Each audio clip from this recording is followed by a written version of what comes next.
बिस्मिल्लाहिर्रहमानिर्रहीम, अस्सलाम वालेकुम, good morning and welcome to morning at home. मैं हूं आपकी मेज़बान जुगन काज़िम और उम्मीद है कि आप खैरियत से होंगे। व्यूअर्स, आज के शो का आगाज़ करना चाहूँगी शो की तरफ आते हुए जो मैंने एक चीज़ देखी।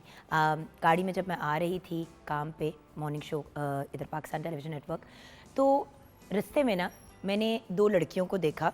साथ साथ उनकी बाइक थी और हेलमेट पहना हुआ था और साफ पता चल रहा था कि ख़वातीन है, क्योंकि शलवार कमीज़ पहनी हुई थी और हेलमेट पहना हुआ था। और मैंने मुड़ के देखा कि दोनों बाइक चला रही हैं, तो मुझे बड़ा अच्छा लगा। मैं मुस्कुरा के देखा, मैंने मुंह सीधा किया तो मैंने देखा मेरे सामने एक बाइक पे और मेरे लेफ़्ट राइट पे जो गाड़ियाँ थी, सारे जो उसके अंदर मर्द थे वो ऐसे मुँह खोल के घूर रहे थे उन बच्चियों को। अच्छा, मुझे ये बात ऑड भी लगी, थोड़ा अफसोस भी हुआ कि आज भी हम एक ऐसी सोसाइटी में रहते हैं जहाँ पे नॉर्मल ट्रांसपोर्ट, बाइक, स्कूटी, गाड़ी तो फिर भी औरत चला रही होती है तो उसको इतना ऑड नहीं कंसिडर किया जाता। लेकिन जब मैं छोटी थी तो मुझे याद है मामा गाड़ी चलाती थी और मामा की शायद 2-3 और फ्रेंड्स थी जो गाड़ी चलाती थी। बाकी सारी जो थी वो या तो ड्राइवर के साथ आगे पीछे जाती थी या अपने हस्बैंड के साथ या अपने बच्चों के साथ, लाइक अपने बेटे के साथ और व्हाटएवर। उस वक्त ख़वातीन का गाड़ी चलाना इतना कॉमन नहीं होता था शायद, या इसको ज़रा ऑड कंसिडर किया जाता था कि औरत खुद अकेली गाड़ी अगर चलाती भी थी तो साथ हस्बैंड या कोई बैठा होता था। अच्छा, वो टाइम निकल गया। अब 2024 में इस वक्त ज़िंदगी के इस स्टेज में लोगों का हैरान होना कि लड़कियां बाइक चला रही हैं, मुझे बहुत ऑड और बड़ी अजीब बात लगती है। देखिए व्यूअर्स, अगर आप बाइक को या स्कूटी को या साइकिल को, बाइसिकल जिसको हम कहते हैं, या गाड़ी को कहें, तो ये सब ट्रांसपोर्ट के तरीके हैं, राइट। और जब ख़वातीन को देखा जाता है और तरीके से कि ये बाइक या बाइसिकल या मोटर बाइक क्यों चला रही हैं या स्कूटी क्यों चला रही हैं, तो मेरे जहन में एक ही बात आती है कि भाई ख़वातीन बसों में धक्के खाएँ, 70,000 लोग एक दूसरे के ऊपर चढ़े होते हैं in buses and in public transport wagon वगैरह में, तो वो काबिल कबूल है। लेकिन अगर एक बच्ची अपनी ट्रांसपोर्ट के ऊपर, अपनी मोटरसाइकिल या अपनी स्कूटी के ऊपर कॉलेज जा रही है, काम पे जा रही है या कुछ और कर रही है, तो वो एक बड़ी और चीज़ कंसिडर की जाती है। मुझे याद है कि कुछ 10-12 साल पुरानी बात है, मैं एक सैलून में बहुत जाया करती थी, एक पार्लर में। तो वहाँ पे मतलब बच्चियाँ, आपको पता है पार्लर्स में लड़कियाँ ही काम कर रही होती हैं। तो एक दिन मैं गई तो एक जो बच्ची है वो मिसिंग थी। तो मैंने कहा वो किधर है, तो उसको अक्सर ये लोग छेड़ के ना सारा बॉय बुलाते थे क्योंकि वो बाइक चलाती थी। तो उन्होंने कहा कि वो सारा बॉय के घर वालों ने उसको मना कर दिया कि अब वो बाइक नहीं चला सकती। तो मैंने कहा क्यों, क्या इशू है? असल में उस बच्ची ने, आप सोचे व्यूअर्स, अपना जो मतलब जो कपड़े वो पहनती थी उसने लड़कों वाले पहनने शुरू कर दिए थे, बिल्कुल। खैर अपेरेंटली, और वो बाइक हमेशा सर पे हेलमेट पहन के अपने घर से निकलती थी तो लोग इतना ऑब्जर्व नहीं करते थे। लेकिन जो बात मुझे पता चली वो ये थी कि उसके अब्बू को और उसकी अम्मी को लोगों ने बोल बोल के ताने मार के, तेरी कुड़ी थी आवारा हो गई है, ए देखो बाइक निकाल के इंज करके पैर मार के निकल जाती है और पता नहीं कित्थे जाती है, किदे कोल जाती है, की कर दी है, मतलब इस किस्म की बहुत ही रिडिकुलस बातें कही। तो उसके घर वाले ऑब्वियसली डिस्टर्ब हो गए। अब अफसोस की बात, बाप माजूर और माँ ने कभी ज़िंदगी में जॉब नहीं की, तो अम्मी घर के काम देखती हैं, बाप माजूर, 2 भाइयों की शादी हो चुकी, वो अपनी बीवियों के साथ शिफ्ट हो चुके हैं बाहर, और एक अकेली ये घर को देखने वाली, और नीचे छोटी 2 बहनें जिनको बाय द वे वो बाइक पे बिठा के पहले स्कूल वगैरह छोड़ती थी, फिर वो उधर जाती थी, पार्लर पे काम करती थी, वहाँ से दोपहर को निकलती थी, अपनी बहनों को स्कूल से उठा के उनको वापस घर छोड़ के फिर वापस आती थी, लंच की कोई ब्रेक नहीं लेती थी और फिर काम करती थी रात तक।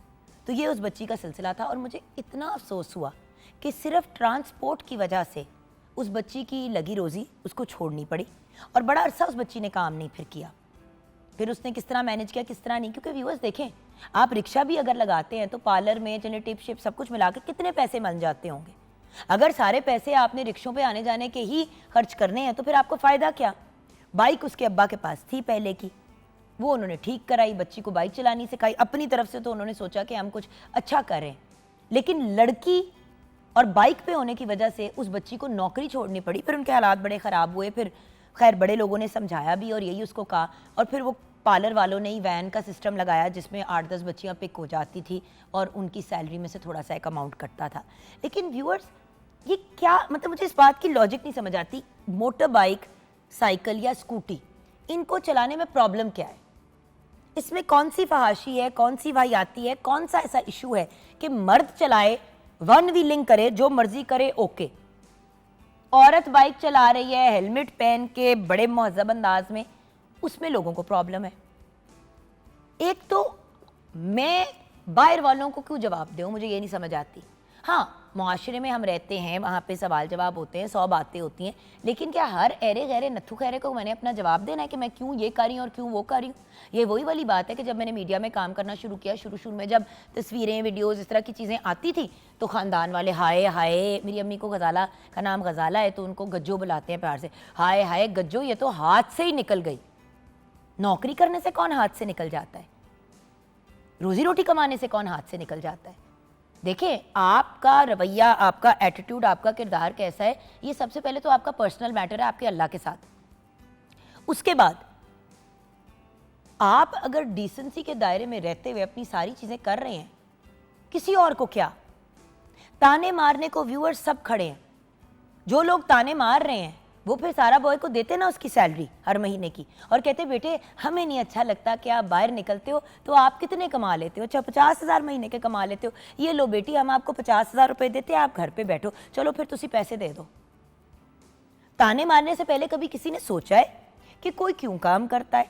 और अगर कोई मजबूरी के तहत नहीं भी करता, बाय द वे व्यूअर्स, मुझे बाइक चलाने का बहुत शौक है, मुझे बाइक चलानी आती नहीं है, लेकिन एट सम पॉइंट मैं भी बाइक चलानी सीखूंगी। हमारी एक्ट्रेस सना, वो बाइक चलाती हैं और हैवी बाइक चलाती हैं।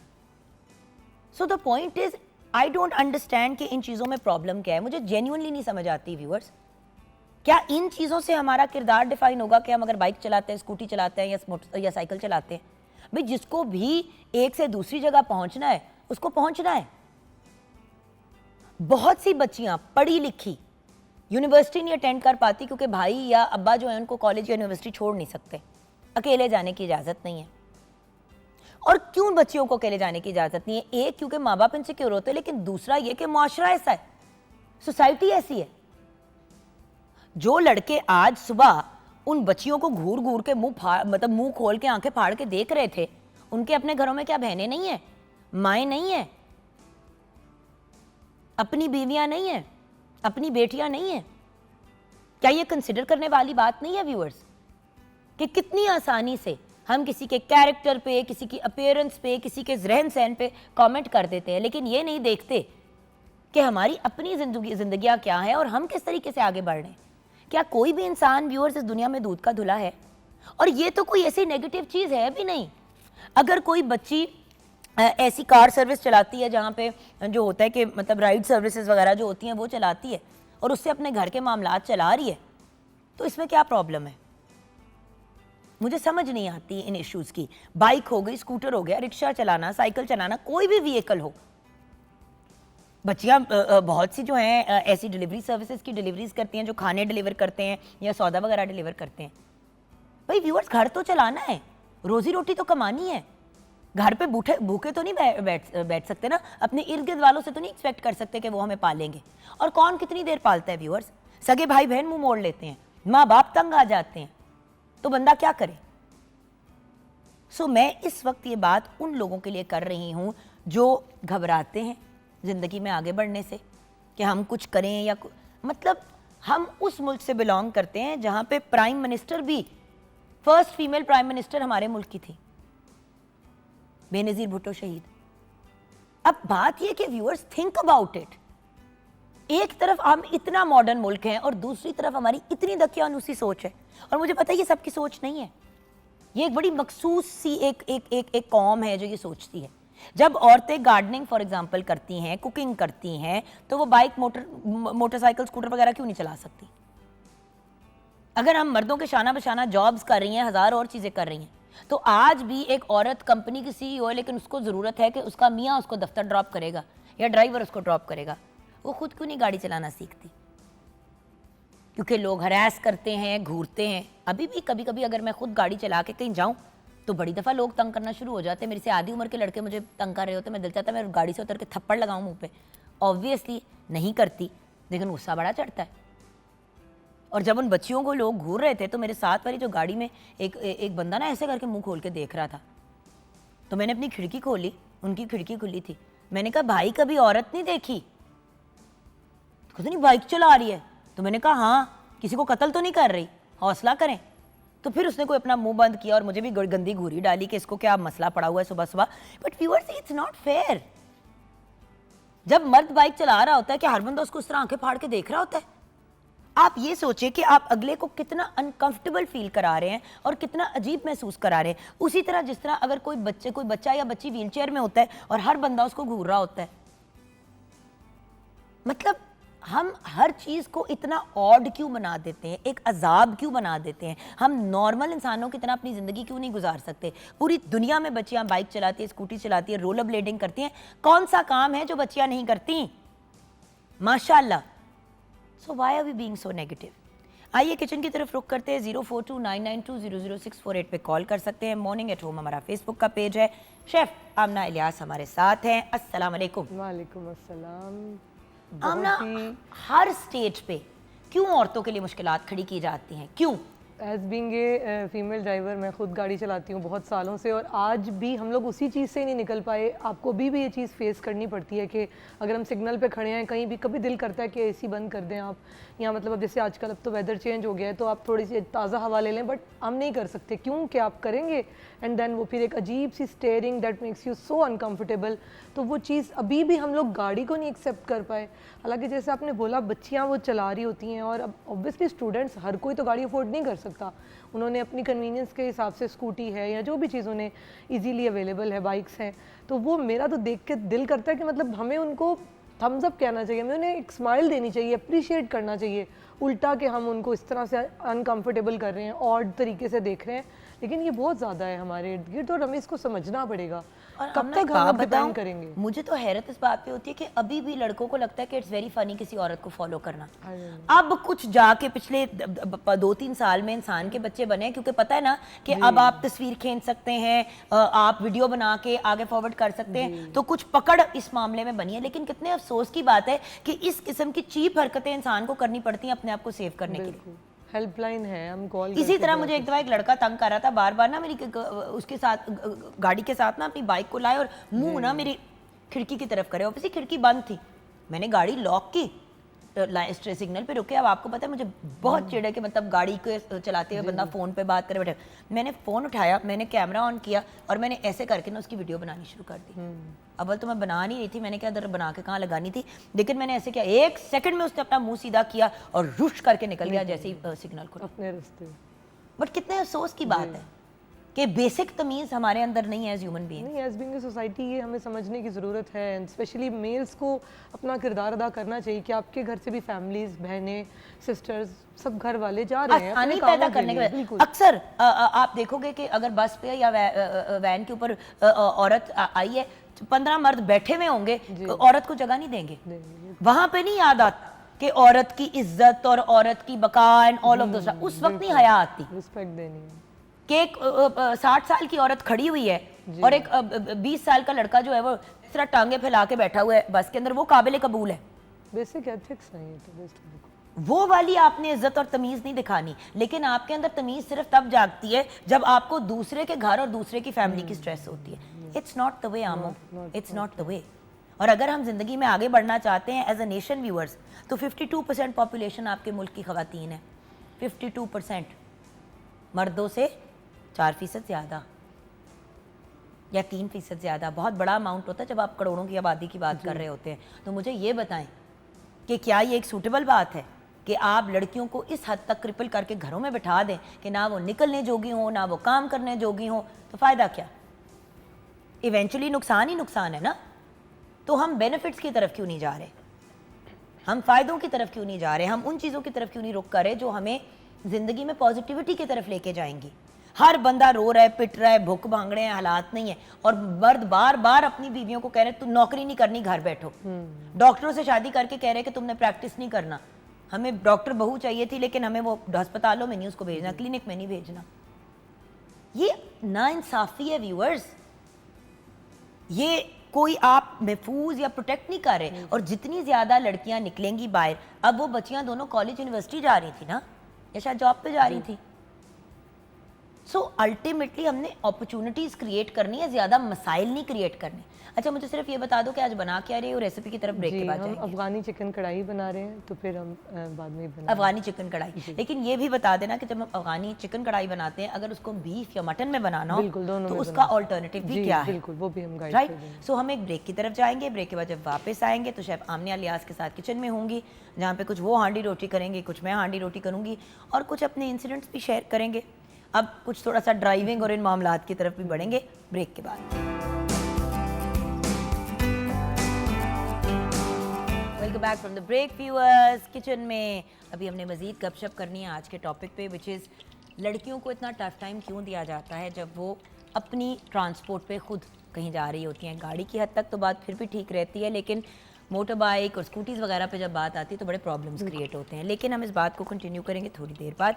अभी ज़रा हम किचन के मामलात स्टार्ट करते हैं। अफ़गानी चिकन कढ़ाई हम बना रहे हैं, और शुरू में मुझे बता दें कि मैं क्या काम स्टार्ट करूं ताकि चिकन को हम पहले ये मैं आपको दिखाने लगी थी। ये देखिएगा, ये है हम लोग आजकल फ्रेश हल्दी अवेलेबल है मार्केट में, और बहुत अच्छी इस सीज़न में मिल जाती है। आप इसको अच्छे से धो लिए। देखिए मेरे हाथों पे कलर भी इसका आ गया, कलर बड़ा इसका ये फ्रेश जो निकलता है, तो आपको फिर जो है दूसरी ड्राई या पाउडर फॉर्म में डालने की ज़रूरत नहीं। सारा डाल दूं अदरक? जी, अदरक लहसुन डाल देंगे और चिकन डाल देंगे। इसको हम फ्राई कर लेंगे।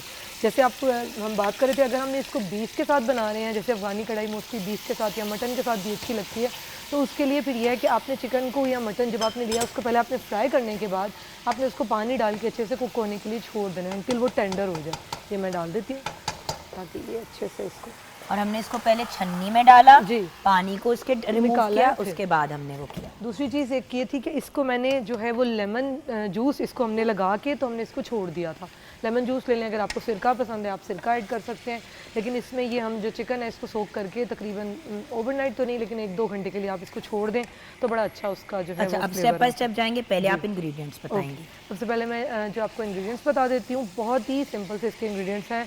टमाटर हमने लिए हैं 5 अदद लिए हैं, उनको आपने हाफ कट कर लें और उनको हमने एज इट इज़ हमने इसमें जो है वो यूज़ करना है। एंड देन उसके साथ हमने पानी लिया है, आधा कप तेल लेंगे हम, आधा कप चिकन हमने लिया है, 750 ग्राम्स हमने लिया है, अदरक लहसुन का पेस्ट है, 1.5 खाने का चम्मच हरी मिर्चें ले ली हैं, उनको स्लिट कर लिया है, नमक हस्बे जायका है, काली मिर्च पाउडर है, 1.5 चाय का चम्मच गरम मसाला पाउडर है, आधा चाय का चम्मच दही लिया है, आधा कप हरा धनिया और अदरक हस्बे जायका हम ले रहे हैं।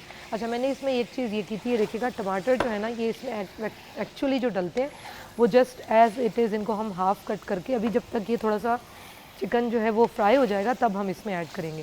लेकिन उसके साथ और इसमें कोई बहुत ज़्यादा ऑयल नहीं डालना, नहीं, बहुत ज़्यादा ऑयल भी नहीं डालना, बहुत ज़्यादा मसाले भी नहीं डालने, बिकॉज आपको पता है कि अफगानी फूड का फ्लेवर जी नेचुरल चीज़ें ज़्यादा रहती हैं। जैसे मीट वो लोग यूज़ करते हैं, मतलब आप लोग मटन वगैरह हो गया या बीफ हो गया, और उनकी कढ़ाई बहुत ज़्यादा ब्राउन नहीं होती, जी बिल्कुल, क्योंकि ब्राउन और रेड हम करते हैं ना, हमारे मसाले इस तरह के हैं कि हम लोग उसमें बहुत ज़्यादा गरम मसाला और प्याज भी तो ब्राउन करते हैं ना जी, तो इसमें प्याज तो हम डाल ही नहीं रहे हैं, तो इस वजह से ये जस्ट हमने टमाटो जो हमने लिए हैं प्योरी भी लिए हमने, और हम लोगों ने होल भी हम इसमें यूज़ करें, इनके साथ ही हमने इसको बनाना है।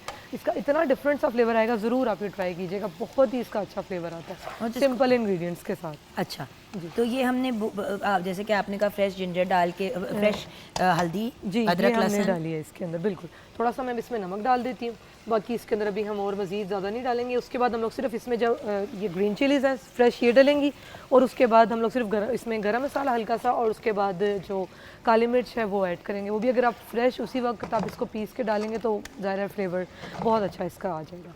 ये थोड़ा सा जब कुक हो जाती है तो फिर हम इसके अंदर ये टमाटोज जो है ना, ये देखिए इस तरीके से आप इनको रख देंगे। हाय पकने तो दो। जी जी, ये आप इसको ढक देंगे ना तो ये खुद ही छिलका इनका अलग हो जाएगा। चिकन तुम ओके, खराब करती हो।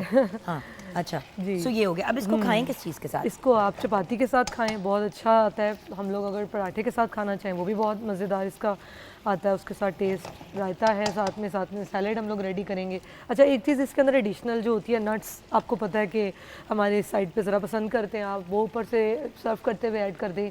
हम लोग जो है वो कैप्सिकम बड़ी फ्रेश हम लोगों को आजकल अवेलेबल है, तो वो हम लोग इसके अंदर just at the time of serving हम इसके अंदर ऊपर से ऐड कर देंगे। तो ये चीज़ें जो है ना आपके एक फ्लेवर को, एक सिंपल जो आप जस्ट चिकन है तो उसको एक इन्हांस कर देती हैं।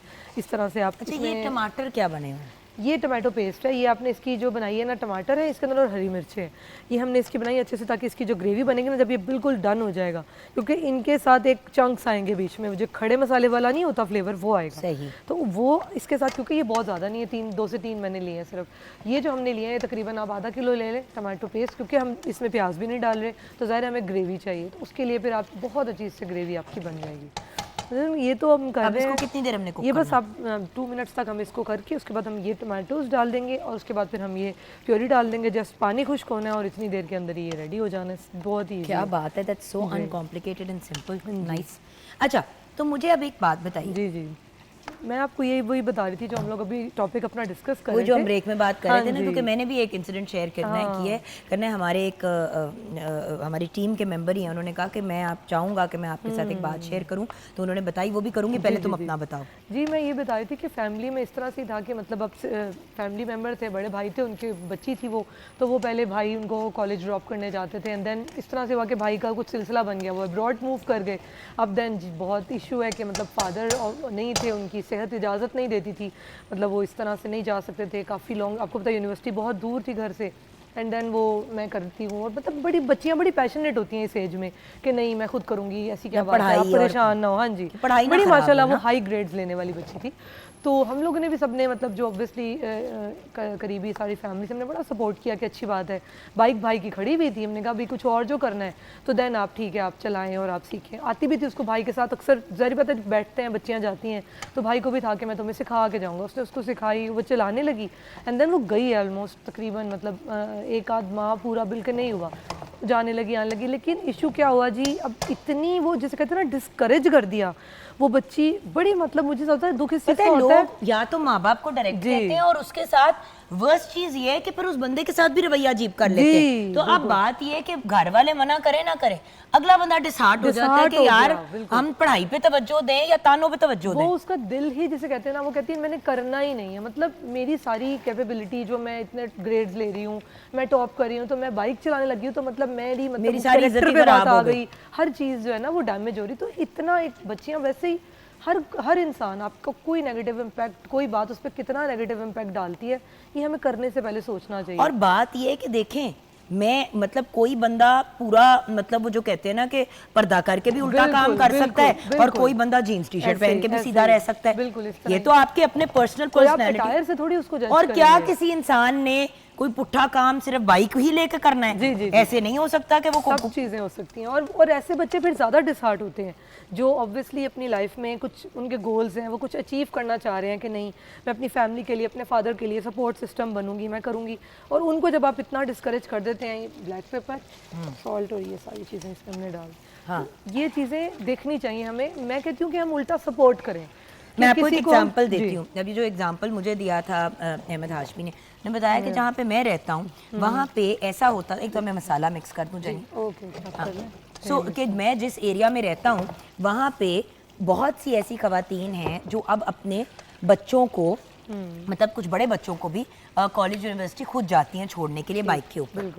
अब बड़ी इंटरेस्टिंग बात है, क्यों?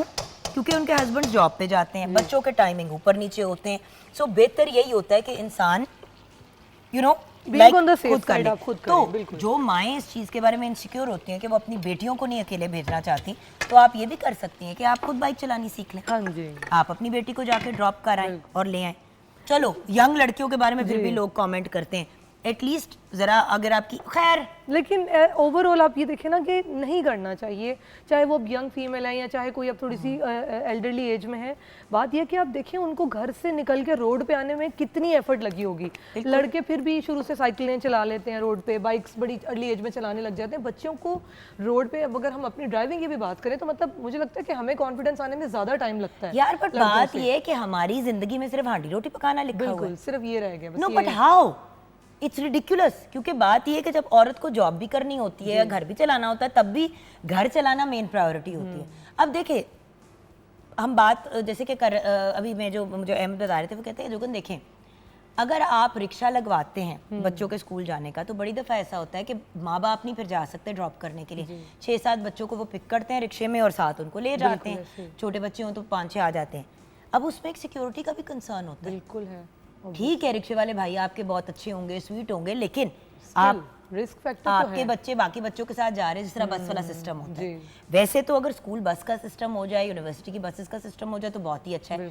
लेकिन अगेन एक औरत क्यों ना चलाए? मैं सिर्फ इसलिए नहीं कह रही हूँ आमना क्योंकि किसी की कोई मजबूरी है। अगर कोई खातून अपनी ट्रांसपोर्ट इंडिपेंडेंट होना चाह रही है, क्यों वो किसी पर डिपेंड करे, चाहे वो भाई बहन कोई बड़ा, मतलब आपने टमाटर तक मंगवाने हैं घर में, तो अब आप घर पे वेट कर रहे हैं कि जी कोई आएगा, अब्बा जी आएंगे, भाई आएगा, मियाँ आएगा, चाचू आएंगे।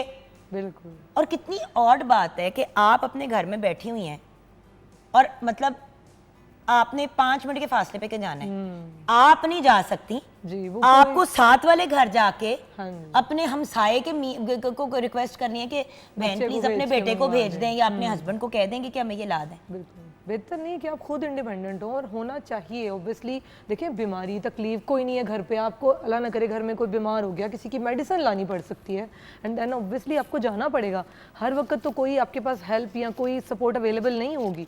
तो इस चीज़ के लिए किसी भी चीज़ से डिस्करेज ना हो। मैं तो ये कहती हूँ कि जब आपने करना है खुद पे आप डिपेंड करें। आगे चल के आपने जॉब करनी है अपनी लाइफ में, बच्चों के साथ, आगे अपनी फैमिली के साथ आपको ज़रूरत पड़ेगी ही पड़ेगी।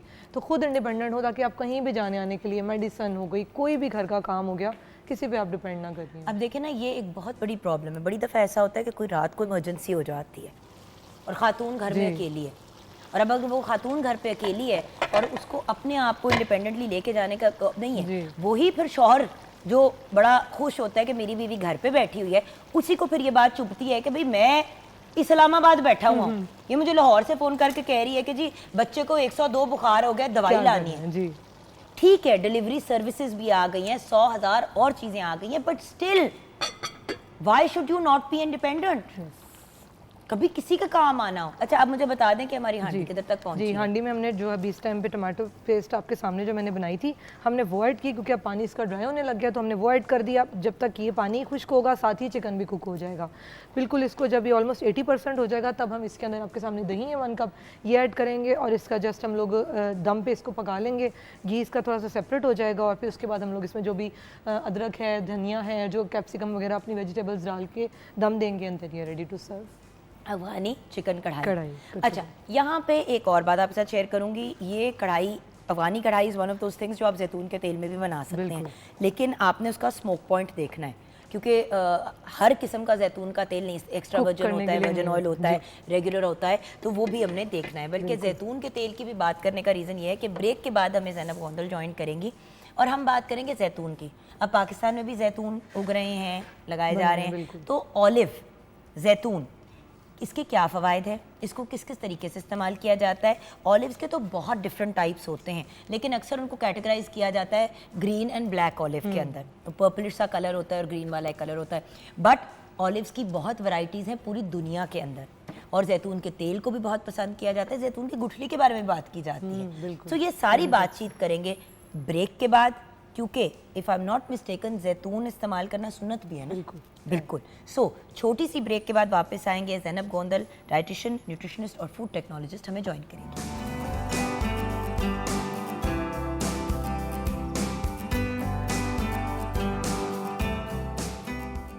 Welcome back from the break viewers. जैसे कि आपसे वादा किया, nutritionist, dietitian, food technologist Zainab Gondal हमारे साथ है। अस्सलाम वालेकुम। वालेकुम अस्सलाम।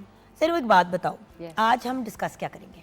आज हम एक बहुत ही इम्पॉर्टेंट चीज़ डिस्कस करने जा रहे हैं जो कि ये है कि मैं ये इससे शुरू करूंगी कि औरतों की इंडिपेंडेंस है। अच्छा, हम अभी जैतून की नहीं बात कर रहे हैं, हम पहले टॉपिक डिस्कस कुछ और डिस्कस करने। एक्चुअली टॉपिक ऐसा है कि हर औरत, हर लड़की अपना कमेंट, अपनी बात जरूर इसमें करना चाहती है, क्योंकि हम सब किसी ना किसी तरीके से तंग हुए हैं, डसे गए हैं इस चीज में। बिल्कुल। मैं तो उस वक्त से हूँ जब औरत रोड पे भी चल रही होती थी तो उसको घूरा जाता था। Oh my God. अब तो वो कम से कम चीज़ बहुत कम हो गई है। व्हेन आई वाज यंग तो मुझे याद है कि हाँ, कनेट कॉलेज में पढ़ती थी तो हम कनेट से सोचते थे कि चलो बाहर निकल के ना वॉक करके आगे जाके वहाँ पे फार्मेसियाँ वगैरह होती थी, वहाँ पे खाने की भी जगह होती थी, तो चल के जाके कुछ खाने के लिए तो बस अखबार लोग इतना घूरते थे और हम 4-6 लड़कियां साथ होती थी और कोई उटंगे कपड़े नहीं, क्योंकि कनेट का उस वक्त यही होता था कि शलवार कमीज दुपट्टा आपने पहनना है, मतलब घूर घूर पागल।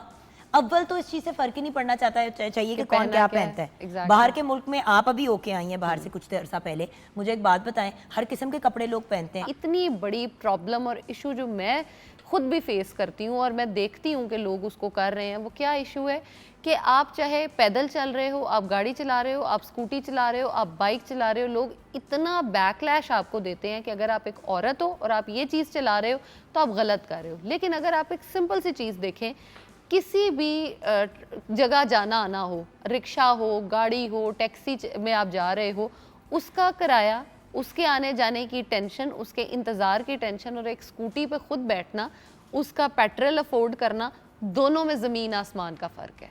और अगर आप गाड़ी अफोर्ड कर सकते हैं तो वाई नॉट, आप गाड़ी चला रहे हैं। लेकिन मैं आपको एक बात बताऊं, मेरा तो इतना, मैं डर गई थी कुछ टाइम पहले।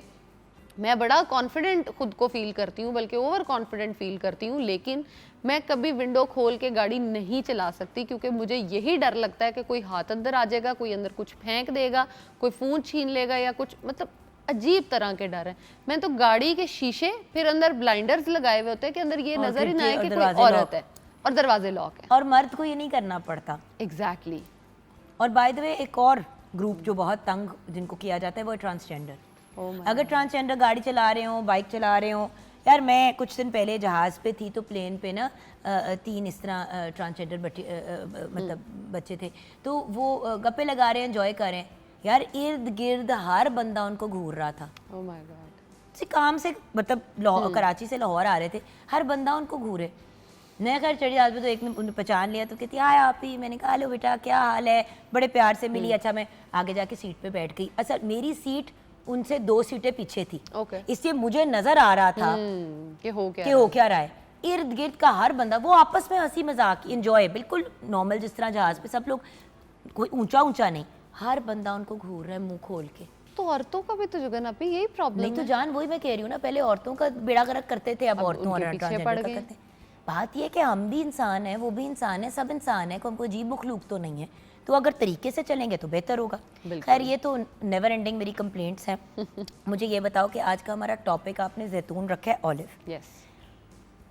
ऑलिव और उसकी इकसाम तो अपनी जगह है, लेकिन उसके तेल के ऊपर भी मैंने बात करनी है और उसकी गुठली के बारे में भी कमेंट किया जाता है, तो मुझे प्लीज़ उस पर भी गाइड करना। ज़रूर। शुरू करते हैं जनरली जैतून। ऑलिव्स क्या हैं, इनके क्या है, फ्रूट है, वेजिटेबल है, क्या है, और इसके क्या फ़वाइद हैं, और ये क्या क्या है ये ऑलिव्स? स्पेसिफिकली पाकिस्तान में शायद सिर्फ सर्दियों में ही इन होता है। जैसे अब हमें आजकल सर्दी महसूस हो रही है, हम उससे लुत्फ़अंदोज़ भी हो रहे हैं, इंजॉय भी कर रहे हैं, तो हमें जैतून याद आ गया है, तो हमने सोचा कि क्यों ना डिस्कस भी कर लिया जाए उसके फ़ायदे, ताकि शायद हो सकता है कोई उसको खाना ही शुरू कर दे। जैतून की बेसिकली जो पाकिस्तान में मिलती हैं वो 3 टाइप्स मिलती हैं, जिसमें ऑलिव ग्रीन जिसको हम कहते हैं, ब्लैक, और एक थोड़ा सा येलोइश सा जो आता है उसको हम यूज़ करते हैं मोस्टली, लेकिन ब्लैक और जो ग्रीनिश होता है वही यूज़ हो रहा होता है। ऑलिव के फ़ायदे जो हैं, सबसे पहले अगर आपकी बॉडी में किसी भी पार्ट को दर्द होती है, आर्थराइटिस है, आर्थराइटिस बहुत पेनफुल होता है, छोटे जॉइंट्स की तकलीफ़ होना, उंगलियों के, घुटनों के, पाँव के टखने के, कहीं पे भी आपको एल्बो जॉइंट्स में या दर्द होती है, तो आपका ऑलिव जो है, ऑलिव और ऑलिव ऑयल दोनों बेस्ट फ्रेंड्स हैं और आपकी तकलीफ़ को ख़त्म करने में, पेन रिलीफ करने में बहुत ज़्यादा आपका साथ देता है। ऑलिव्स जो हैं, अगर नेचुरली उनको देखा जाए तो वो ऑफकोर्स फैटियर साइड पे होते हैं थोड़े से, लेकिन अगर आप उनको एक नॉर्मल डाइट के साथ लो तो आपके कोलेस्ट्रॉल को कम करने में बहुत ज़्यादा हेल्प करते हैं, आपकी हार्ट हेल्थ के लिए बहुत अच्छे हैं। विटामिन ई का बहुत अच्छा सोर्स होते हैं। विटामिन ई का अच्छा सोर्स है, यानी आपके बालों के लिए बहुत अच्छे हैं, आपकी स्किन के लिए बहुत अच्छे हैं, क्योंकि हम अक्सर ये बात कर रहे होते हैं कि स्किन जो है वो थोड़ी डल होनी शुरू हो गई है, तो विटामिन ई के कैप्सूल्स जो हैं वो बड़े कॉमनली मिल रहे होते हैं 100 में 400 mg में। हम उनको रिकमेंड करते हैं कि डेली आप खाना शुरू कर दें। बालों में एलोवेरा के साथ ऑलिव ऑयल को मिक्स करके यूज़ करें, विटामिन ई का कैप्सूल लगा लें, तो वो बालों का बड़ा अच्छा एक सोर्स हो जाता है। दूसरा, स्किन ड्राई हो रही है, बाल ड्राई हो रहे हैं, तो ऑलिव ऑयल जो है वो उसको सूद करने में बहुत हेल्प आउट करता है। अब जैसे विंटर्स आजकल चल रहे हैं, हम देख रहे हैं स्किन्स जो हैं वो बड़ी स्किन ख़राब हो रही है, बड़े लिप्स ड्राई हो रहे हैं, तो ऑलिव ऑयल की सिंपल आप एक समझे 2 से 3 ड्रॉप हाथ में लें, फेस पे सिंपल अप्लाई कर दें, आपकी स्किन जो है वो बड़ी नरिश्ड और सुकून महसूस होगा। बाय द वे मैं एक बात बताऊं, व्यूअर्स ने बिल्कुल सही कहा, और एक बड़ी अच्छी चीज़ है, आपने मुंह वॉश किया, फ्यू ड्रॉप्स आपने विटामिन सी के सीरम के लिए, ओपनली मार्केट में अवेलेबल है विटामिन सी का सीरम और बड़े आसानी से मिल जाता है। आपने वो अपने फेस एंड नेक पे लगाया और उसके कोई 10 मिनट के बाद गीले मुंह पे आपने विटामिन सी का सीरम लगाया, पूरा अच्छी तरह उसको गले में फेस नेक पूरे पे अब्जॉर्ब कर लिया। उसके कोई 10 मिनट के बाद फ्यू ड्रॉप्स आपने जैतून के तेल के हाथ पे लिए और उसको ऐसे करके पूरे अपनी आंखों के नीचे पूरे फेस एंड नेक पे लगा लिया। व्यूअर्स, ये बेहतरीन आपकी नाइट ट्रीटमेंट है। नाइट ट्रीटमेंट, और किसी चीज़ की ज़रूरत ही नहीं है। एग्जैक्टली। जैसे आई बैग्स जिसके बहुत ज़्यादा होते हैं, उसके लिए ऑलिव ऑयल, जैतून का तेल जो है वो किसी भी आप समझे नेमत से कम नहीं है। ऑलिव ऑयल खाने में आपके लिए बहुत अच्छा है। हम लोग अक्सर बात करते हैं कि कौन सा ऑयल यूज़ किया जाए, कौन सा ऑयल इस्तेमाल किया जाए। फ्राइंग करनी है तो किस में करें? पहले तो कोशिश करें कि फ्राइड फूड खाएं ही नहीं, लेकिन अगर खाना ही है तो उसको किसी ऐसी चीज़ के साथ कर लें, ग्रिल कर लें, बेक कर लें कि बिल्कुल थोड़ा सा ऑयल आपको यूज़ करना पड़े।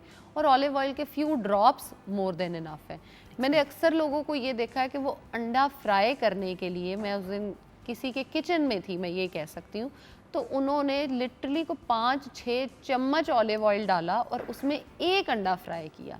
And I was surprised. मैंने उन्हें खैर टोका तो उन्होंने मुझे आगे से कहा अंडा इसमें मज़े का बहुत बनता है अगर हम इसको इस तरह से करते हैं ना। और ये देखो, इसके ऊपर लिखा हुआ है कि ये एवोकाडो के साथ जो है वो उसका कॉम्बिनेशन मिक्स करके है, इसका ये बेनिफिट है, ये है। मैंने आगे से उन्हें बताया कि उसका बेनिफिट ये है कि अंडे को आप 3 से 4 कतरों में जो है वो अंडा पूरा फ्राई कर लें तो ये सारे बेनिफिट्स आपको मिलेंगे। अदरवाइज एब्जॉर्प्शन ही नहीं हो रही बॉडी से, वो एज इट इज़ निकल जाएगा। इतना एक्सेस ऑयल ऊपर से, जैसे मैं कह रही हूँ, कोलेस्ट्रॉल को बेहतर करेगा, और इतना ऑयल आप लेंगे तो कोलेस्ट्रॉल वैसे बढ़ जाएगा बॉडी में, उसका फ़ायदा कोई नहीं होगा। तो क्या ज़रूरत है इतना ख़ुद को एक एक्सेस चीज़ देने की।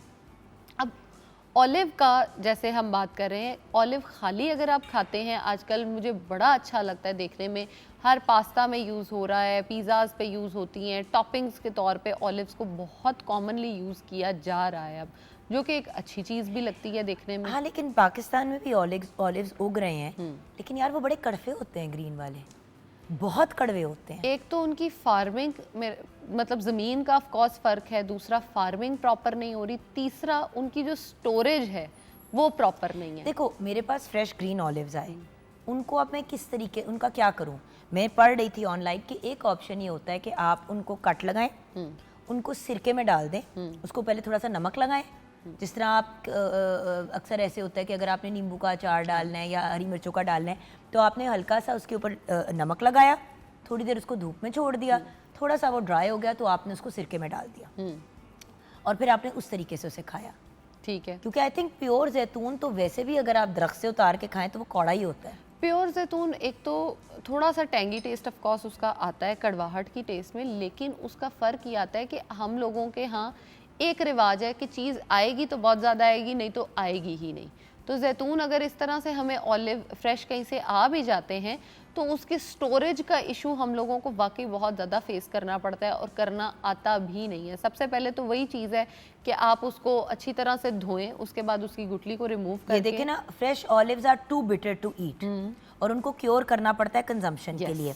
अगर आपने एक तो आप उनको उनके साथ कुक कर सकते हैं, अगर आपने उनको वैसे ही स्नैक के तौर पे खाना है तो पहले आप जैतून को उबले पानी में डालें, फिर उनको हवा में ड्राई होने दें, फिर उनको जैतून के तेल के साथ रब करके उसके ऊपर हर्ब्स भी डाल सकते हैं, बहुत से ऑप्शंस है। अगर आपने उनको क्योर करना है, अब क्योर करने का तरीका ये है, एक आपने ऑलिव्स को पैन में डाला ठंडे पानी के अंदर, ठीक है, और उस पानी को दिन में आपने 2 दफ़ा चेंज करना है, जैतून की कड़वाहट निकल जाएगी। अगर आपने ब्राइन क्योर करना है तो आपने जैतून को 1 हिस्सा नमक 10 हिस्से पानी, यानी कि अगर 1 टेबलस्पून नमक डाला है तो 10 हिस्से पानी, 1 कप नमक 10 कप पानी, ठीक है। उसके अंदर आपने जैतून को डाल दिया और उसके अंदर रहने दिया, और इसको आपने 1 दफ़ा दिन में हिलाना है पैन को, और इसमें से आपने पानी डेली ये चेंज करना है। डेली आपने ये पानी फेंका, नया पानी डाला, उसी तरह 1 हिस्सा नमक 10 हिस्से पानी। तो ये तरीके हैं, क्योंकि विटामिन, ये इसके अंदर विटामिन ई बहुत है, एंटीऑक्सीडेंट्स बहुत हैं। एंटीऑक्सीडेंट्स तो बेशुमार इसमें मौजूद हैं, जो कि कैंसर से, कई तरह के कैंसर से अकेला ऑलिव जो है वो आपको प्रिवेंट कर लेता है। और अगर आपको फ्रेश ऑलिव मिल गया है तो इससे तो अच्छी चीज़ ही और कोई नहीं है कि आप उसको अपनी बॉडी को क्योर करने के लिए, बीमारियों से बचने के लिए जो है वो इस्तेमाल करना शुरू कर दें। हार्ट डिजीज़ से आपको वो प्रिवेंट करना शुरू कर देता है। और उसके साथ साथ ऑलिव्स की एक सबसे अच्छी चीज़ ये होती है कि फ़ैट इनमें जो होता है, आप समझें अगर 10 ऑलिव्स की मैं बात करूं तो 10 ऑलिव्स में ऑलमोस्ट 5 ग्राम्स जो है वो आ जाते हैं, आपके कार्ब्स आ जाते हैं, 2 to 3 ग्राम्स आपका जो है वो फ़ैट आ जाता है, जो कि हाई इन फैट होता है। आप इसको अगर किसी लो चीज़ के साथ यूज़ करोगे तो वो ग्लाइसेमिक इंडेक्स बड़ा अच्छा बैलेंस आउट कर देगा और वो आपके लिए बड़ा बेनिफिशियल हो जाएगा। आप उसको इस्तेमाल बिल्कुल कर सकते हैं। इसीलिए तो मैंने कहा है कि जब आप उसको फेस पे अप्लाई करोगे तो वो आपको एक बड़ी अच्छी नरिशमेंट जो है वो प्रोवाइड करना शुरू कर देगा।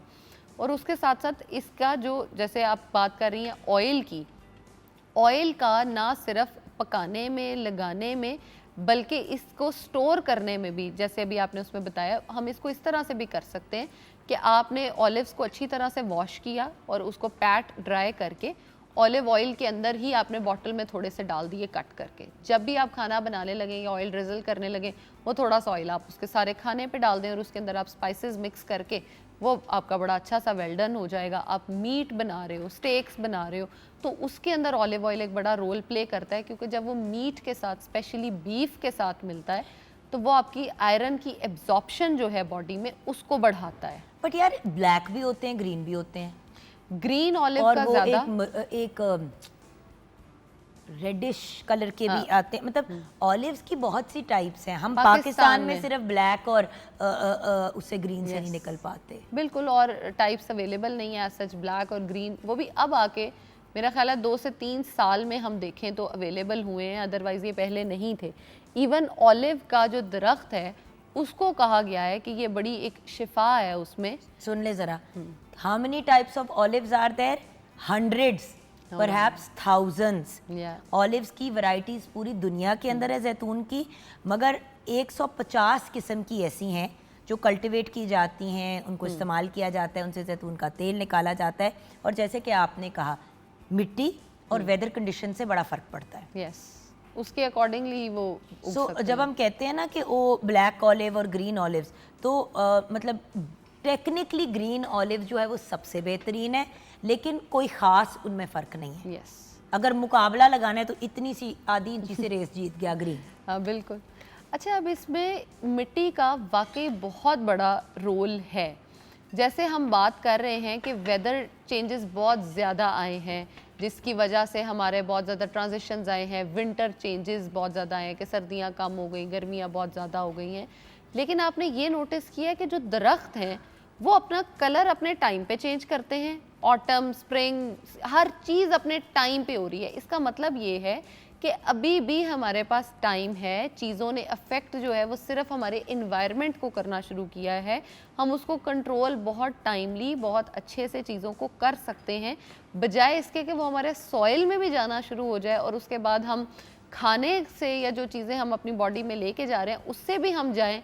तो बेहतर है कि हम अभी ही कंट्रोल चीज़ों पे लाना शुरू कर दें। Awesome.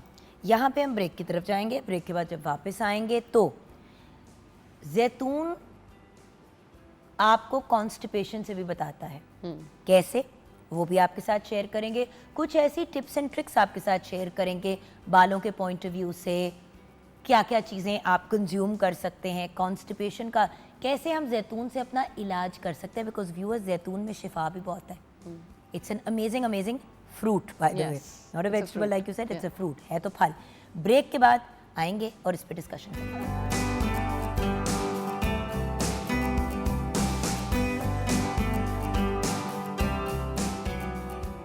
Welcome back from the break viewers. आज बात हो रही है जैतून की। अच्छा, I don't think people realise कि मुझे जैतून कितने पसंद है। Yeah.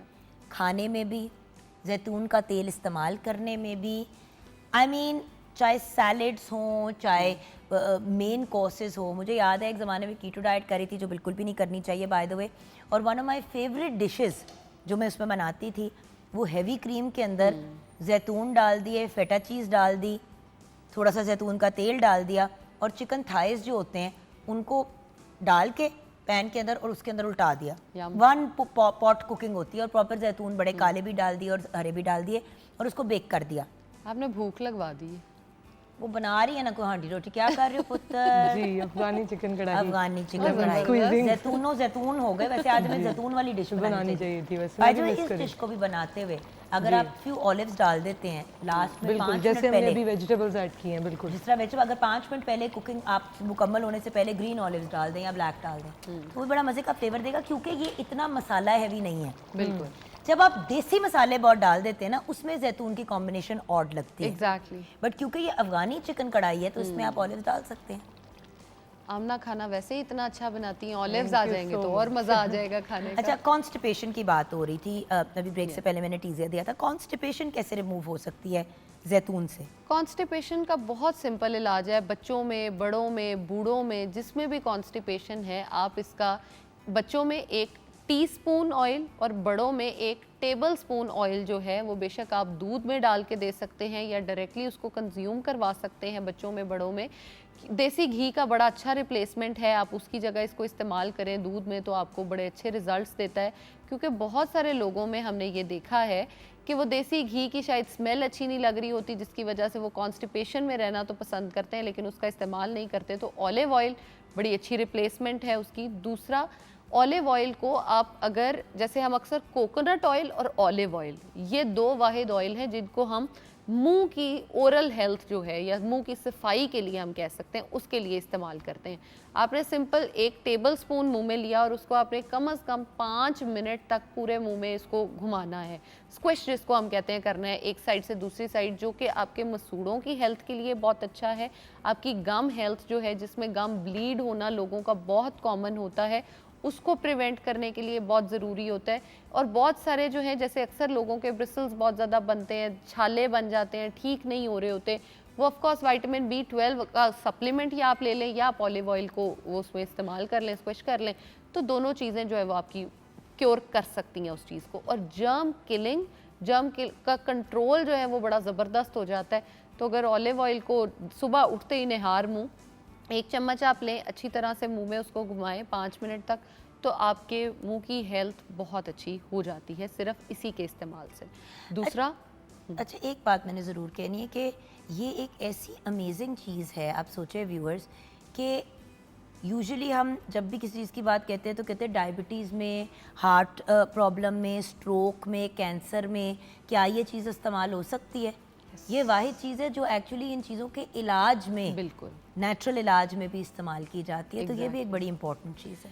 ऑलिव को वैसे सेकंड बात बता रही थी आप, मिरेकल ट्री ही कहा जाता है, यानी कि क्योंकि इसके बीमारियों पत्ते से बड़े बेनिफिट्स हैं। एग्जैक्टली इसके पत्ते भी इस्तेमाल होते हैं, ऑलिव की बाख भी इस्तेमाल होती है, Yes. छाल जो होती है दरख्त बहुत की। सारे लोग इसको मिसवाक के तौर पे भी इस्तेमाल करते हैं क्योंकि ओरल हेल्थ के लिए ऑफ कोर्स वो अच्छी होती है। दूसरी चीज़, अगर आप इसके पत्तों को इस्तेमाल कर रहे हैं, जहाँ पे ये दरख्त लगा हुआ होगा जैतून का, उसके कम अज़ कम आप ये समझें सराउंडिंग जो है उसमें कोई बीमारी एज सच आपको नहीं मिल रही होगी। ये इतना स्ट्रॉन्ग आप समझें ट्री है जो कि पॉजिटिविटी फैलाने में, आपकी एक हेल्थ को अच्छा भाई वो करने कहते हैं में। ना olive branch, Yeah. Olive branch का वो कहते हैं ना कि उनको हमने ऑलिव ब्रांच का मतलब होता है पीस, पॉजिटिविटी, पीस, पीस के मतलब लड़ाई ख़त्म कर दें। yeah. ऑलिव ब्रांच का मकसद एक्चुअली ये होता था कि अगर किसी ने आपको ऑलिव ब्रांच दे दी तो लड़ाई ख़त्म कर लड़ाई दें, ख़त्म। वॉर ख़त्म कर दें, जंग ख़त्म कर दें। Yeah.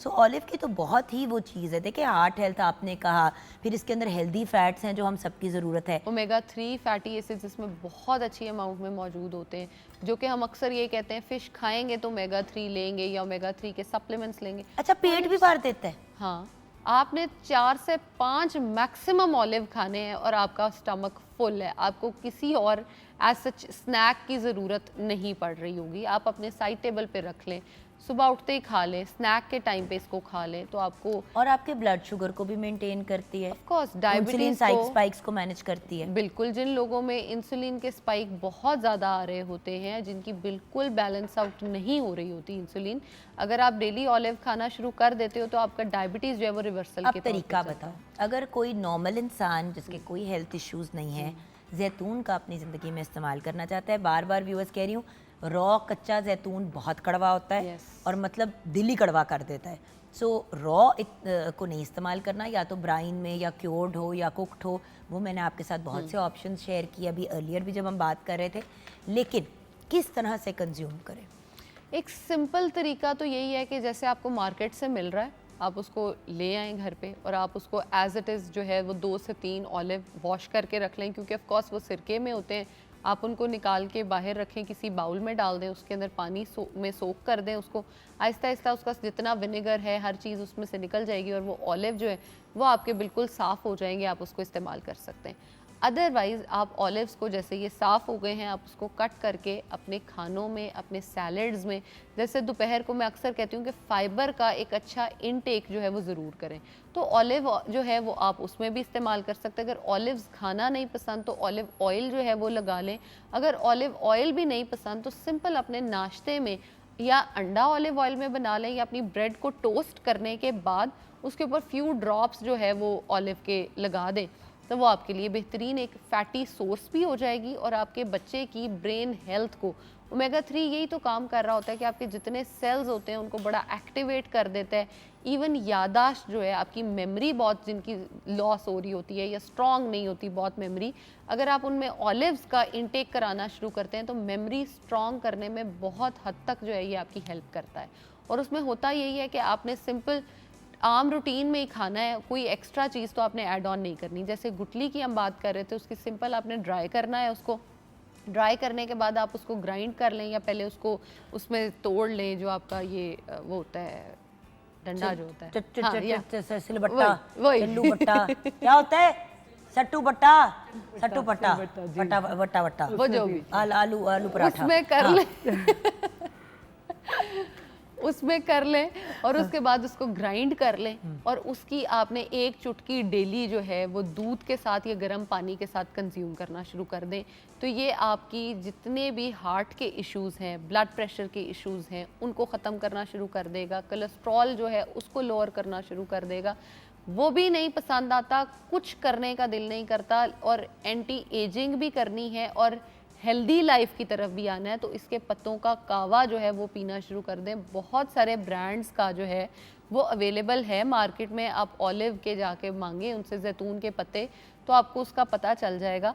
आप उसको ख़रीद लें, सिंपल 2 से 3 पत्ते आपने पानी में डालने हैं या पानी बॉईल कर लें, एक मग में जो है वो पत्ते डाल दें, ऊपर से पानी दे के कवर कर दें और उसको चाय की तरह इस्तेमाल करें। चाय की इतनी रिप्लेसमेंट्स हैं, लेकिन हम अपनी उस एक ब्लैक टी से जो है ना वो बाहर नहीं आ जान नहीं पाते। छुड़ाते, हाँ। Yeah. और एक चीज़ मैं आपके साथ ज़रूर व्यूअर्स शेयर करना चाहूँगी, एक ऑप्शन, बाल क्योंकि ज़ैनब के बड़े खूबसूरत हैं, तो इस वजह से मुझे ख्याल आया कि एक बड़ा अच्छा ऑप्शन, लोग प्रोटीन ट्रीटमेंट, प्रोटीन केराटिन के पीछे पड़े रहते हैं, एक बड़ा ही अच्छा alternative like a hair mask. आपने अपने बालों को अभी वॉश करने से पहले ये चीज़ लगानी है, क्योंकि इसमें अंडा जाता है तो आपको वॉश करना पड़ेगा। एक अंडे की जर्दी, 2-3 कतरे नींबू के रस के, क्योंकि वो अंडे की जर्दी की स्मेल को थोड़ा ख़त्म कर देता है। फ्यू ड्रॉप्स आपने, आधा नींबू डाल दे बेशक, उसके अंदर डाला, उसको अच्छे से फेंट लिया। उसके अंदर फिर आपने डालना है जैतून का तेल। आप कोई 4 से 5 टेबल स्पून उसमें डालेंगे, थोड़ा सा वार्म करके, हल्का सा उसको गर्म करके, खोलता गर्म ना हो कि अंडा पक ही जाए, ठीक है। वो डाल के उसको आपने बीट करना है। आप बीट करेंगे वो एक क्रीम जैसी बन जाएगी, सॉर्ट ऑफ मेयो बन जाएगी, ऑलमोस्ट लाइक मेयो बन जाएगी। उसको आपने अपने बालों की लेंथ एंड एंड्स पे लगाना है, जड़ों में भी लगाना चाहते हैं तो लगा लें, बट थोड़े से बाल फिर उससे ग्रीसी हो जिनका जाते हैं, ऑयली स्कैल्प है वो ना लगाएं, वरना लेंथ एंड एंड्स पे आपने लगा दिया और आपने छोड़ दिया। आफ्टर अबाउट आधा घंटा बेस्ट तो ये है कि आप इस ट्रीटमेंट को एक गरम तौलिया लें, तौलिया गीला करें, उसे माइक्रोवेव या किसी चीज़ में गरम करें, उसको निचोड़ें, वो वार्म होना चाहिए बट सड़ता गरम नहीं, और अपने सर पे रैप कर दें, ठीक है। जैसे ही वो ठंडा होता है, आधा घंटे के बाद आपने ये लगाया, ये किया 5-10 मिनट्स के लिए आपने वो लगाया, उतारा और जाके फिर आप अपने बाल वॉश कर लें। सिंगल वॉश करें अच्छी तरह से ताकि अंडे की स्मेल निकल जाए। उसके बाद आपने कंडीशनर लेंथ एंड एंड्स पे लगाना है, लगाएं, and your hair is good to go. या आपने लोगों का 5 से 15,000 जो है ना वो घर बैठे बैठे बचा दिए। इट इज़ सो सस्ता एंड सो आसान। मुझे हैरत होती है उन लोगों पे जो घूम के कहते हैं कि जी हमारे बाल जो हैं वो हमने केरोटीन ट्रीटमेंट कराई तो वो मैंने जाके 20,000 की कराई, मैंने फलां ने जाके अपने बालों को ये करे, प्रोटीन ट्रीटमेंट थी बड़ी सस्ती हुई सिर्फ 8,000 की। हम लाइक 8,000 एक रकम होती है Yeah. और इसमें ऐसी कोई वो चीज़ नहीं होती, इतनी कोई महंगा भी नुस्खा नहीं होता। इसीलिए तो जब मैंने भी अपनी स्किन केयर और हेयर केयर के प्रोडक्ट्स बनाए, सस्ते बनाए बिल्कुल। और उस किस्म के बनाए जो अभी मैं बता रही हूँ, अफोर्डेबल और अच्छे नहीं बने। और खुद भी कर सकते हैं आप। Yeah. बट अगर आपने नहीं करना, एक्स्ट्रा आसानी चाहिए तो सस्ते ये भी अवेलेबल है। But the fact is it's the easiest thing in the world. मुझे लोग हमेशा कहते हैं तुम अपनी ही चीज़ों की रेसिपीज बता रही होती हो, तो जाहिर ही मतलब मैंने मतलब ये अगर आपकी सबसे अच्छी चीज होती है कि आप अगले बंदे को रिकमेंड भी करते हो, उसको बताते भी हो कि तुम या ये कर लो या बनी बनाई मेरी चीज है वो जैसे कर लो। आपने मुझे कहा कि लेंथ एंड एंड्स पे वो लगा लें, ये वाला मास्क। आई मीन इमेजिन, आपको भी पता है कि आमना जैतून का तेल भी अक्सर लोगों ने रखा होता है, बड़ी अच्छी चीज़ है सेहत के लिए। अच्छा, अंडे भी घर में होते हैं, नींबू भी होता है, इसमें कौन सा कोई इतना औखा या मुश्किल नुस्खा है? एक जर्दी आपने डालनी है, जर्दी के अंदर नींबू का रस थोड़ा सा डालना है और आपने उसमें जैतून का तेल डाल के उसको बीट करना है, इतना करना है कि वो थोड़ा क्रीमी सा हो जाए। फिर आपने अपने बालों की लेंथ एंड एंड्स पे ऐसे ऐसे ऐसे करके आपने लगाना है ताकि आपके बाल जो हैं वो उसके अंदर अब्जॉर्ब हो बिल्कुल जाए। खत्म। आफ्टर यू नो आधा घंटा आपने एक वो सर पे टॉवल बांध दिया गरम सा, उसके बाद जाके आपने शावर ले लिया। इजी। आप अभी कुकिंग कर रही हैं, कहीं जाना नहीं अगर पड़ा आप ये लगा लेती हैं और जब तक आपकी हांडी पकेगी, आपकी हांडी हो गई डन, आपने चूल्हा बंद किया और आपने जाके आपने कोई चीज दम पे लगाई, जाए आप शावर लेके आ जाए, आप कुकिंग के टाइम के दौरान ही आपके बाल सबसे सेट हो बेहतरीन जाए। इंग्रेडिएंट्स हमारे पास किचन में घर में अवेलेबल होते हैं बट अवेयरनेस नहीं और बाय द वे जिन लड़कों के बड़े फ्रिजी बाल होते हैं उनके लिए भी ये बड़ा अच्छा ऑप्शन है। वो जो कहते हैं ना हमारे बालों की क्वालिटी बहुत बुरी है। So ultimately what would you like to say about olives in the end? Olives का यही कहूँगी कि आपकी स्किन, नेल, हेयर, हर चीज़ की हेल्थ के लिए बहुत अच्छे हैं, आपकी गट हेल्थ के लिए बहुत अच्छे हैं। आपने सिंपल ये देखना है कि आपने उसको इस्तेमाल कब, कितना और कैसे करना है, आपकी ज़िंदगी सॉर्टेड है, क्योंकि ऑलिव्स में सेहत है और सेहत है तो ज़िंदगी है। और यहाँ पे एक रिमाइंडर दूंगी व्यूअर्स, जैसे कि इन्होंने भी इस बात को टच अपॉन किया, हर जैतून के तेल में कुकिंग नहीं हो सकती। Exactly. आपने चेक करना है कि उसका स्मोक पॉइंट क्या है। जैसे एक्स्ट्रा वर्जिन ऑलिव ऑयल जो होता है, यानी कि वो प्योरेस्ट फॉर्म है, जब आप उसको फ्राई करेंगे या तेल को उसको हीट देंगे तो वो टॉक्सिक हो जाएगा। बिल्कुल। वो आप अपने सैलेड्स के ऊपर जैसे आपने कहा डायरेक्टली डाल सकते हैं। थोड़ा सा सेब का सिरका लिया, थोड़ा सा जैतून का तेल लिया, हल्का सा उसमें नमक डाला, काली मिर्च डाली, उसके अंदर हल्का मस्टर्ड डाल के उसको शेक किया, आपकी बड़ी अच्छी विनेग्रेट बन गई। अच्छा, अक्सर लोग कहते हैं हमें याद नहीं रहता कि एक्स्ट्रा वर्जिन करना है, वर्जिन करना है, क्या करना है। आप सिंपल उसका टेस्ट कर सकते हो। पैन लें, पैन के अंदर आप ऑयल डालें, उसको हीट करके जितनी जल्दी अगर वो फौरन धुआं छोड़ दे, इसका मतलब है कि वो यूज़ करने वाला नहीं है, आपने उसमें कुकिंग नहीं करनी। अगर वो थोड़ा डिले लेके जो है अपना वो स्मोक पॉइंट पकड़े, थोड़ा स्मोक ले, तो इसका मतलब है वो कुकिंग के लिए बेहतरीन है। ऑलिव ऑयल बहुत अच्छा है कुकिंग के लिए, लेकिन सही वाला जैतून का तेल। किसी भी चीज़ को आप मिसगाइडेड मिसाइल की तरह निकल पड़ेंगे यूज़ करने के लिए तो आपको उसका नुकसान ही होगा, फ़ायदा नहीं। सो एक फ़ायदेमंद चीज़ को अच्छे तरीके से यूज़ करें ताकि आप भी उसके बेनिफिट्स एंजॉय करें और आपकी फैमिलीज भी। थैंक यू सो मच सैन। वेलकम। यहाँ पे व्यूअर्स हम ब्रेक की तरफ जाएंगे। ब्रेक के बाद जब वापस आएंगे तो उर्दू अदब की बात करेंगे। स्पेसिफिकली हमारी प्यारी सी आमना इलियास को भी शेर व शायरी का बहुत शौक है, एटलीस्ट सुनने का तो बड़ा शौक है। सो पुरानी पोइट्री और आज की मॉडर्न पोइट्री, काफ़ी वाहियात भी हो गई है मॉडर्न पोइट्री, तो उसके बारे में हम बात करेंगे ब्रेक के बाद।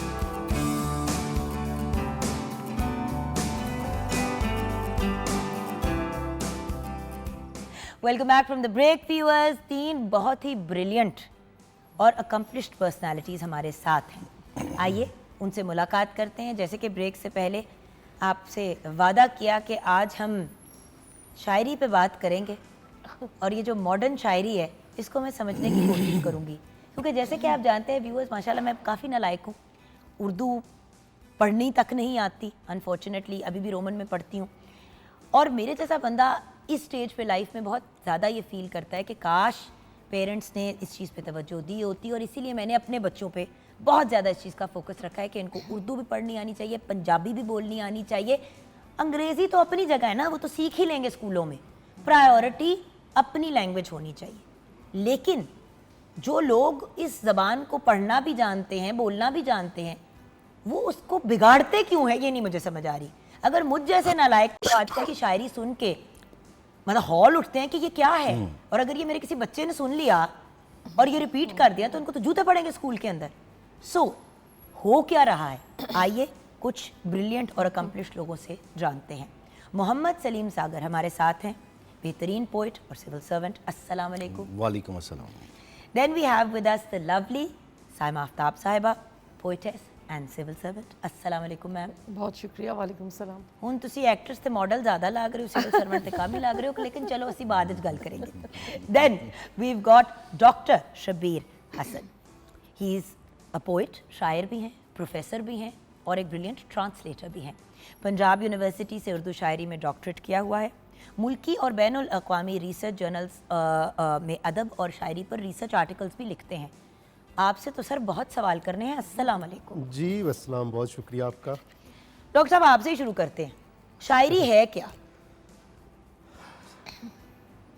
शायरी आजकल की नहीं, होनी क्या चाहिए थी और हो क्या गई है उस पर बात करेंगे। वैसे शायरी जो है वो अपनी असल में या अपने जो इसका बुनियादी पोइटिक से शेरियात हम कहते हैं, शेरियात का मतलब होता है जो इसके स्ट्रक्चर के अंदर मौजूद बुनियादी इसका सवाल था या इसका पोटेंशल था जो इसे होना चाहिए था। उस एतबार से तो शायरी जो है वो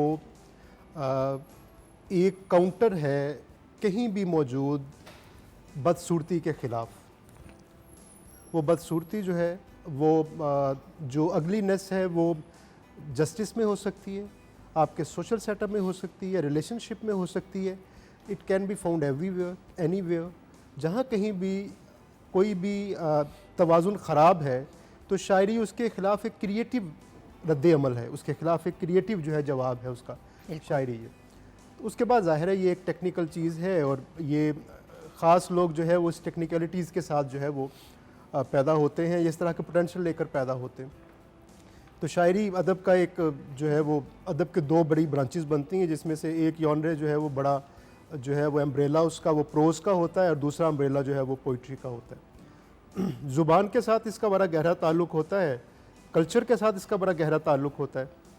चूँकि हम देखते हैं कि किसी भी कल्चर का जो ख़मीर होता है वो उसकी ज़ुबान में मौजूद होता है, और किसी भी ज़ुबान के दो हिस्से होते हैं। अगर हम मुतालियात के ज़रिए बात समझ आती है, एक हिस्सा वो होता है जो किसी भी ज़ुबान का रैशनल साइड होता है उसका, एक किसी भी लैंग्वेज का वो साइड होता है जो उसका इमोशनल साइड होता है। रोमांटिसिज्म जहाँ जाता है, इमोशनल साइड जो है उसका, उसकी जो हाइट या उसका जो सबसे बड़ा एक्सप्रेशन है वो शायरी में होता है। किसी भी ज़ुबान का, चाहे वो कोई भी ज़ुबान हो दुनिया की, उसका जो इमोशनल साइड का जो उसका पिनेकल है, उसका सबसे बड़ा एक्सप्रेशन है, वो शायरी के ज़रिए मुमकिन हो सकेगा। सही। जो रैशनल साइड है उसके बारे में वैसे कहते हैं कि ये जो ज़ुबान लॉ की लैंग्वेज होती है, कानूनी ज़ुबान जो होती है, उससे पता चलता है ये कितनी रैशनल है, उसके अंदर कितना गैप मौजूद है, कैसे डिफ़ाइन किया गया उसे। बिल्कुल। तो शायरी अपनी असल में एक तख्लीकी जवाब है कायनात में मौजूद कहीं भी किसी भी बदसूरती के ख़िलाफ़, और ये हुस्न का दावेदार होता है। ये हमेशा जो है वो बैलेंस की, तवाज़ुन की बात करता है। बिल्कुल।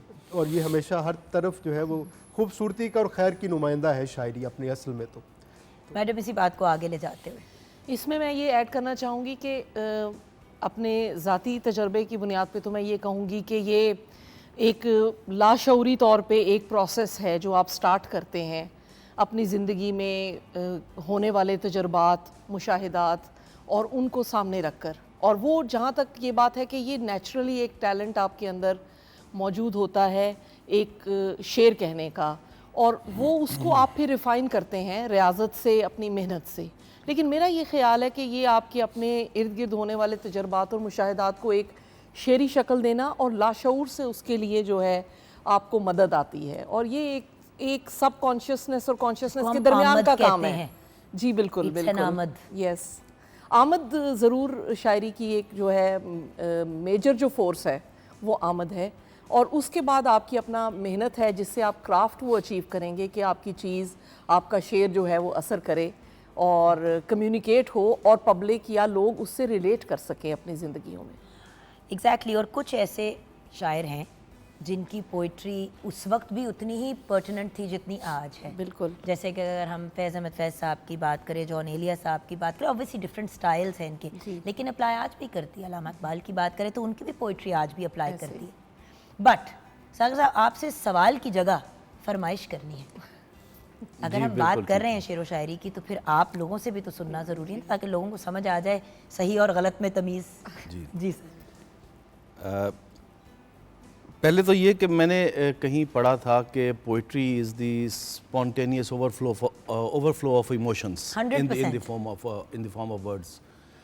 मेरे लिए जो शायरी है वो मेरे ज़ौक़ की तस्कीन से शुरू हुई, जो अल्लाह पाक ने, जिस तरह मैडम ने कहा कि ये अल्लाह पाक ने इनबिल्ट रखा है इंसान के सॉफ्टवेयर में कि आमद होनी है, उसने तख्लीक करना है। तो मुझे जब पता चला कि मैं तख्लीक कर सकता हूँ या इजहार कर सकता हूँ in the form of poetry, तो वो मेरी एक ख्वाहिश बन गई कि मैं इसको मंतकी अंजाम तक पहुँचाऊँ और इसे सीखूँ भी और इसमें कमांड भी हासिल करूँ।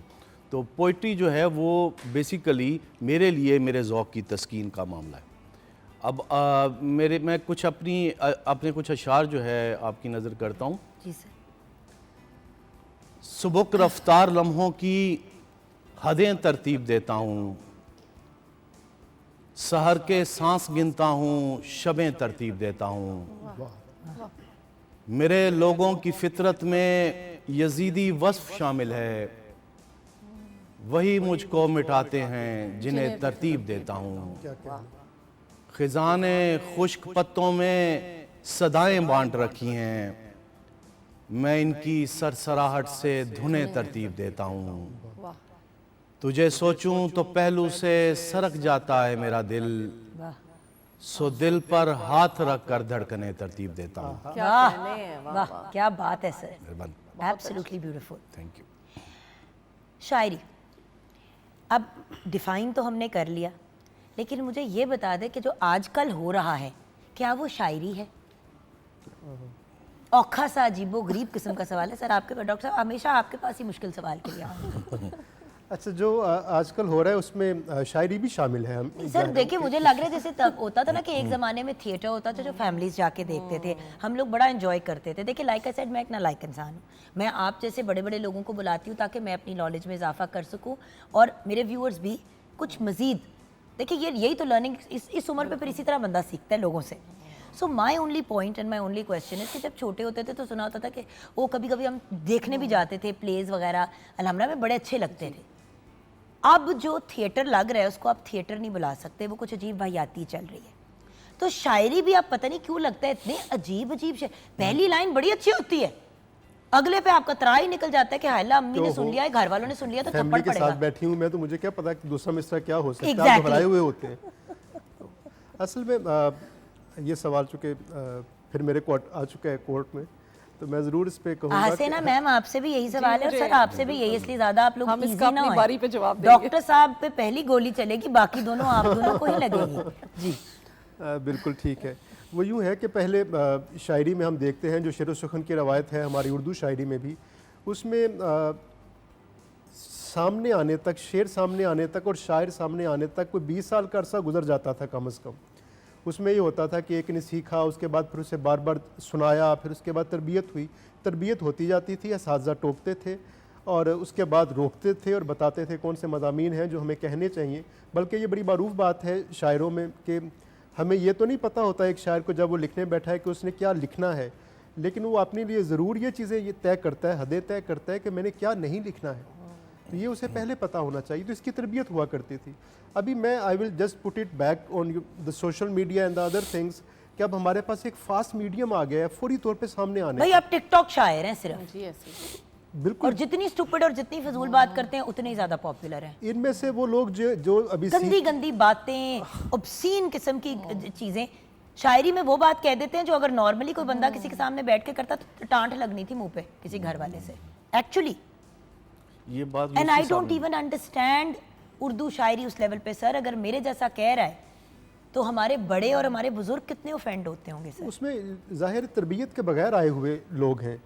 अगर वो तरबियत के साथ आते, उसमें ज़ाहिर हम देखते हैं कि सोशल मीडिया पे ऐसे लोग भी मौजूद हैं जो तरबियत के साथ आए हैं, को 20 साल 10 साल लगा के, वो कदरे बेहतर हैं। लेकिन जो अचानक से एक पौध आती है और वो कुछ कहती है, वो वही मामला है काउंट करने का कि हमारा व्यूअरशिप कितना हो गया है, हमारे देखने और सुनने वाले और लाइक्स की जो गेम चल रही है, उसने सारा वो गेम चेंजर है असल में ये सारे इस वाले मामले में भी, कि हमारे पास जो है वो क्वालिटी अब नहीं रही और अब हमने जो है उन मौज़ूआत का इंतखाब करना शुरू कर दिया जो फौरी क्लिक करे, जिसके ऊपर अचानक से जो है बहुत सारे लाइक्स।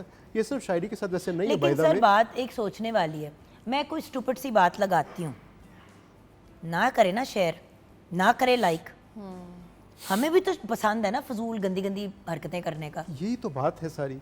देखिए एक बंदा, आप सर बहुत बड़े शायर हैं, आपको अगर आपके फैंस नहीं आगे आपकी चीज़ फॉरवर्ड करेंगे या उसको शेयर नहीं करेंगे तो एक कल्ले आपके अकाउंट पे तो नहीं आपने हिट हो जाना है। 70 और अकाउंट्स पे 100-150 और अकाउंट पे वो चीज़ नज़र आएगी तो उसकी पॉपुलैरिटी बनेगी। तो कुछ इसमें आवाम की भी तो गलती है ना।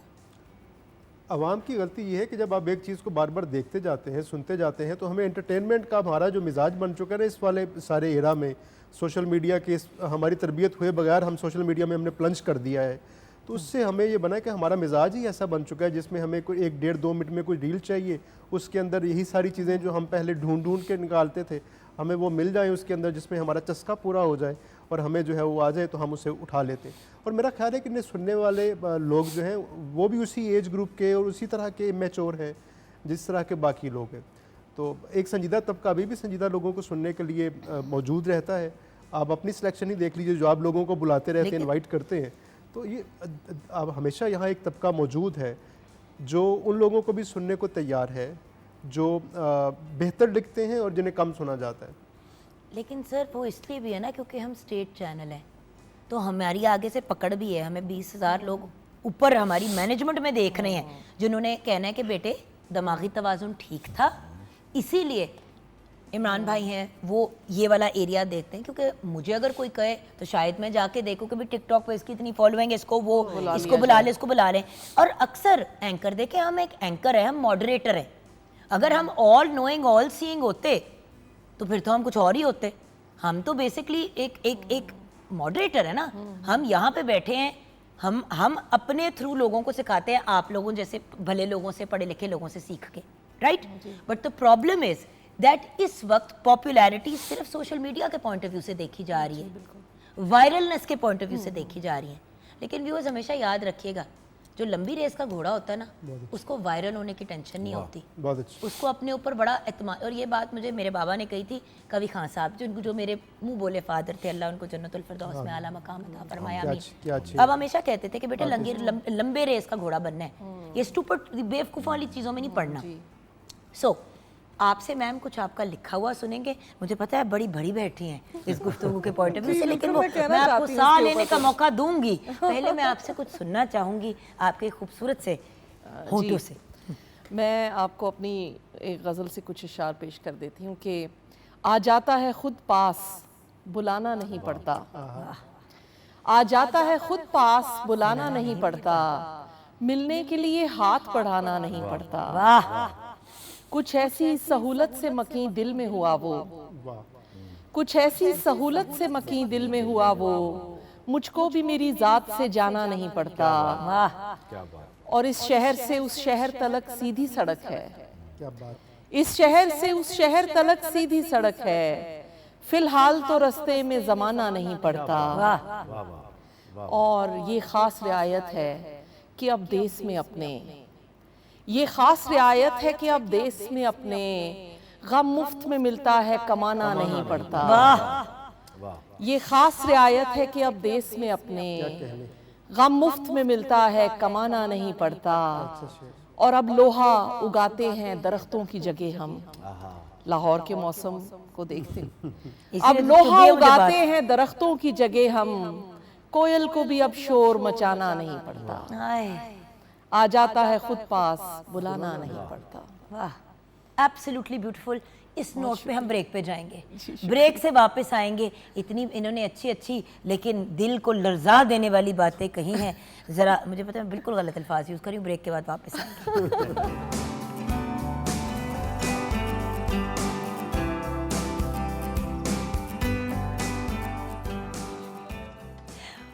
Welcome back from the break viewers. 3 बहुत ही ब्रिलियंट पर्सनैलिटीज़ भाई, साइमा आफ्ताब साहिबा ने ज़रा मुझे कहते हैं परेशान कर दिया, और जो मेरा फेवरेट टर्म है हरियान भी कर दिया हमें, क्योंकि असल में तो इस खूबसूरत सी ज़बान जिसको हम उर्दू कहते हैं उसकी टांगे मेरे जैसे लोगों ने ही तोड़ी हैं। देन डॉक्टर शबीर हसन भी हमारे साथ हैं एंड मोहम्मद सलीम सागर हमारे साथ हैं। सागर साहब, मैम के पास आऊँगी, लाइक आई सेड बहुत भरी बैठी है इस वक्त, तो उनको हम मौका देंगे सुकून से दिल की भड़ास निकालने का। आप बताइए, आजकल जो पोइट्री या शेर व शायरी हो रही है, क्या वो इस काबिल है? अच्छा, ये जो आपका कंसर्न है रिगार्डिंग ऑब्ससेनिटी इन उर्दू पोइट्री, ये मुश्ताक अहमद यूसुफी साहब ने आबे गुम में बड़ी खूबसूरती से बयान किया। उन्होंने कहा कि हमारे उर्दू शुअरा जो बात सहूलत से उर्दू शेर में कह जाते हैं, ये अगर वो नसर में लिखें तो माशरा तो बाद में ख़ुद घर वाले जो हैं वो जूतियाँ मारें। तो ऐसा है कि शबीर साहब ने बड़ा अच्छा पॉइंट आउट किया कि कुछ लोग जो हैं वो शॉर्टकट रस्तों से शायर बनने की ख्वाहिश में और जल्द से जल्द पॉपुलर होने की, हिट होने की ख्वाहिश में बहुत कुछ उल्टा सीधा लिखे जा रहे हैं और लोग उन्हें लाइक भी किए जा रहे हैं। और ये इससे भी ज़्यादा बुरी बात यह है कि लोग उसमें बराबर के शरीक हैं उन्हें वायरल करने में। मुझे याद है कि मैं 1997 की बात है, मैं university of engineering and technology का तालिब इल्म था। तो उस वक्त अहमद नदीम कासमी साहब हयात थे और मजलिस तरक्की अदब के वो चेयरमैन थे और फ़नून रिसाला निकाला करते थे जो 6 माह बाद निकलता था और उसमें छपना एक सनद होती थी। तो मैंने डरते डरते अपनी 2 गज़लें ख़त में डाल के कासमी साहब के एड्रेस पे, उसके board of for advancement of literature के एड्रेस पे भिजवा दिए। 1 माह बाद मुझे उनका ख़त मिला और उन्होंने मुझे बहुत अप्रिशिएट भी किया और उसमें उन्होंने एक बात लिखी कि आपकी गज़लों से लगता है कि आपने अभी से गमे हयात को शाइस्तगी सिखा ली है। और फिर वो मेरी गज़लें छापी भी फ़नून में, मैं बहुत खुश था। लेकिन असल बात वो ये कि वो जो गमे हयात को शाइस्तगी सिखाने वाली बात है, वो शाइस्तगी अब हमारे यहाँ मफकूद नज़र आ रही है, वो बिल्कुल कहीं भी मौजूद नहीं है। हमारी तरबियत नहीं है, हमारे नए नौजवानों की जो शुअरा आ रहे हैं मार्केट में, वो उनकी तरबियत बिल्कुल नहीं है, बिल्कुल भी नहीं है। और यही बुरी बात है। अगर ये उस प्रोसेस से गुज़रें जिससे इंसान रिवायत से जुड़ा होता है और तरक्की पसंद और जदीदियत के का इल्म रखता है और अपनी तख्लीक को वो किसी कालिब में ढालना चाहता है और ढाल सकता है, तो तब तो वो एक मौजूद चीज़ क्रिएट करेगा। अदरवाइज़ फिर वही ऑब्सेनिटी होगी जिसका आपने जिक्र किया। भाई देखिए, इसी तरह की ना मैं अभी यही बात सोच रही थी कि बड़ी दफ़ा मैडम आपने भी देखा होगा कि मतलब सुना होगा कि शेर आएगा चाहे टिकटॉक पे व्हाटएवर, अच्छा खुद ही ना पीछे म्यूजिक लगा के खुद ही दादे लगा देंगे कि मतलब बड़ी कोई मतलब वो किसी और की दादे होंगे जो उनको, आप समझ रही है ना, मैं सुपर इम्पोज कर देते हैं ये सारी चीज़ें। Your opinion? Actually social media की अहमियत से तो हम इनकार अब नहीं कर सकते। जो एक आउटरीच करने का तरीका है लोगों को, उसमें ज़ाहिर है सोशल मीडिया इस वक्त टॉप पर है। और मैं भी यूज़ करती हूँ, आप भी करते हैं, हम सारे ही करते हैं यहाँ पे बैठे हुए, आमना इलियास भी करती है। से अच्छे शायर भी सोशल मीडिया पे मौजूद हैं, लेकिन जो आप जिस किस्म की शायरी की आप बात कर रही हैं कि वो ऑब्सीन है या वो, मैं तो ये कहूँगी वजन में भी नहीं है, it doesn't even make sense. जी बिल्कुल, आप सुन रहे होते हैं और आप कहते हैं, बट होता था ना कि चले एक शेरो शायरी में होता था कि एक सिंग सॉन्ग ही चले, सॉरी मुझे प्लीज करेक्ट, यानी उसके वजन रिदम वगैरह कुछ भी ठीक नहीं है, कुछ भी ठीक नहीं है उसका। मेरे जैसे को पता चल रहा है तो आप जैसों का तो कलेजा फट जाता होगा। जी बिल्कुल ऐसे ही है, बहुत ज़्यादा दुख होता है ऐसी शायरी को देखकर और सुनकर। लेकिन मसला वही बात है कि एक नौजवान लोग जो तरबियत के बगैर इस तरह से उनका ख्याल है कि एक वीडियो बनाई, उसके पीछे दाद लगाई और उसको चढ़ा दिया और उस पर लाइक्स और कमेंट्स आ गए तो हम बड़े मोतबर शायर बन गए, जो कि एक गलत सोच है ये। और दूसरा उनको ये लगता है कि अगर मैं मेरे अपने शेर से चौंका दूंगा लोगों को, और जैसे आप कह रही थी कि दिल ही लरस जाएगा मैम, उनका और कलेजा हार्ट फट फेल जाए। नहीं कराना चौंकाने में और जी, तो अगले वो को उनका मार ख्याल है देने कि में भी इससे फर्क है मुझे बहुत ज़्यादा अटेंशन मिल रही है, तो ये एक बड़ी अच्छी चीज़ है। हालांकि वो बिल्कुल भी शेरी एतबार से भी वो दुरुस्त नहीं होता जो कुछ वो शेयर कर रहे और होते शेर हैं। पढ़ना भी नहीं आता। उसको शेर कहना भी नहीं चाहिए, सॉरी, असूली कहना भी तौर नहीं पे। आता। वो शेर है भी नहीं, लेकिन ये है कि वो चूंकि उनकी एक अटेंशन लेने का तरीका है और उनको लगता है कि अब ये इससे हम मशहूर हो गए हैं तो इसी को जारी रखें। सो एक चीज़ को बैक एंड से जब आपने प्रोसेस ठीक नहीं किया, क्योंकि उर्दू शायरी के भी बाकी दुनिया में जिस तरह से अदब लिखा जाता है तो उनके असूल व ज़वाबित हैं, बहर है, उसके लिहाज से रदीफ़ है, काफ़िया है और चीज़ें हैं जिसके हिसाब से उसको पूरा उतरना चाहिए, तो तभी उसको आप शेर कह सकेंगे। तो मैं तो अक्सर जो टिकटॉक पे शेयर हो रहा है मटेरियल या बाकी जगहों पे, उनको शेर कहने या मानने को भी तैयार नहीं हूँ। बिल्कुल, and I agree with you. You see viewers, वही चीज़ है ना कि चेक्स एंड बैलेंसेस हर चीज़ में ज़रूरी होते हैं। मैं एंकर हूँ, अच्छी हूँ बुरी हूँ जो भी हूँ, ये मेरा काम है। वो अंग्रेज़ी में कहते हैं ना स्टे इन योर लेन, ये मेरी लेन है। मैं एक्टिंग करती हूँ, वो एक्टर भी हूँ। अब मैं शेरो शायरी में घुसने की कोशिश करूँ, मैं गाने गाने शुरू कर दूँ, भाई जो मेरा काम नहीं है मुझे नहीं करना चाहिए। हाँ, करना है तो सीख के करना चाहिए। हम कितनी दफ़ा ये बात करते हैं कि हर बंदे ने अपने आप को शेफ़ बुलाना शुरू कर दिया है। हर बंदा शेफ़ नहीं है, हर बंदा शायर नहीं है, हर बंदा एक्टर नहीं है, हर बंदा एंकर नहीं है, हर बंदा हर चीज़ नहीं हो सकता। It is not humanly possible. हाँ जी, किचन में क्या हालात हैं गुड़िया? जी, इतनी अच्छी अदबी गुफ्तगू हो रही है और बीच में आप अपनी कढ़ाई घुसा रही हो, समझ नहीं बीच आ में रही मेरी आपके अफगानी यहाँ। कढ़ाई आ गई है ये भी रेडी हो गई है बिल्कुल। और इतना इंस्पिरेशनल एक्चुअली ये गुफ्तगू है कि एज ए अदब से related in the sense of कि पढ़ने का बहुत शौक़ है। तो हमने अपने टाइम में वो वालिद साहब ने कुलियात इकबाल दी तो वो पढ़ी, और उस टाइम पे लाइक समझ तब नहीं आई, बिल्कुल अलिफ बे भी नहीं समझ आई, बट उन्होंने कहा कि मैट्रिक में आपने वो शायरी पढ़नी है, उससे पहले ये पढ़ो, अब वो समझ में आती है। लेकिन कम से कम उन्होंने बताया तो, सिखाया तो। अब तो वो बेसिक्स ही नहीं है, बच्चे उर्दू पढ़ने में इतनी मुश्किल होती है उनको, तो वो हम दोनों एज मदर्स अक्सर ये डिस्कस कर रहे होते हैं कि यार पहले तो ये डर लगता था कि कोई ऊट पटांग चीज़ यूट्यूब पे ना देख लें। अब तो इंस्टाग्राम, टिकटॉक, फेसबुक, स्नैपचैट अजाब एक सेकंड दे विच आके तबाही मचा के चला जाता है। मतलब मुझे समझ नहीं आती what to do as a parent. देखिए हमारे पेरेंट्स का चेक्स एंड बैलेंस क्या था, टीवी बंद कर दिया, कहानी खत्म। टीवी पे आता भी क्या था, कंप्यूटर होता था, उसी लाउंज में पड़ा होता था जहाँ पे सब बैठे होते थे, कुछ ऑप्शन ही नहीं होता था। अब ये लेके बच्चे बाथरूम में घुस जाते हैं, आपको क्या पता क्या कर रहे हैं क्या नहीं कर रहे हैं। ऐसे ही है, ये बहुत बड़ा चैलेंज है। Exactly, as parents for us also. Doctor साहब अपना भी कुछ लिखा हुआ सुना दें प्लीज। अच्छा, इतने लाड से मैंने आपको कहा है। मैं देख रहा हूँ, मैं बहुत ज़्यादा इस पर खुश भी हो रहा हूँ। मैं सुनाता हूँ जी कुछ दो चार शेर।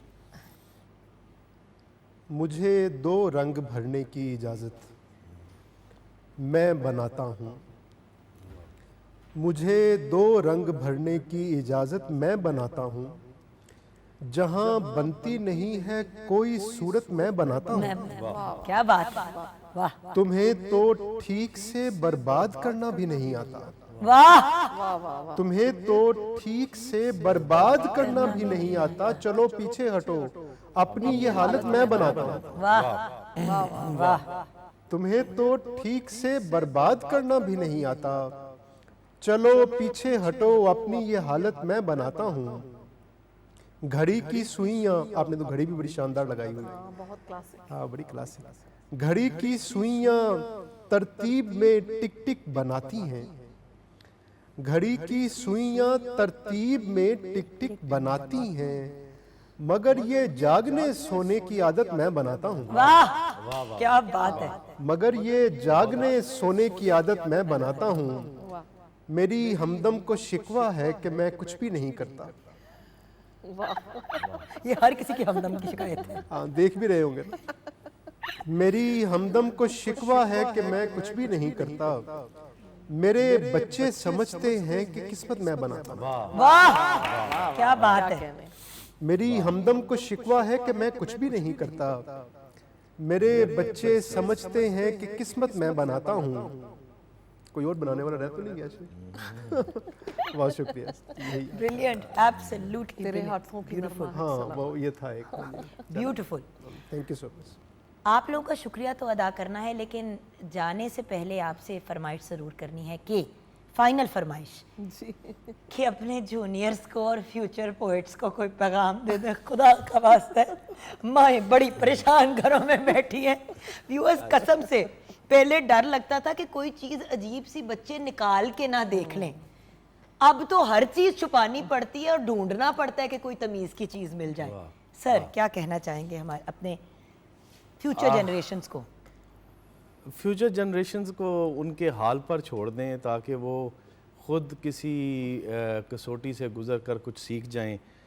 आप सोशल मीडिया का सहारा लेकर ना तो अच्छे शायर बन सकते हैं, ना कोई अच्छी चीज़ क्रिएट कर सकते हैं।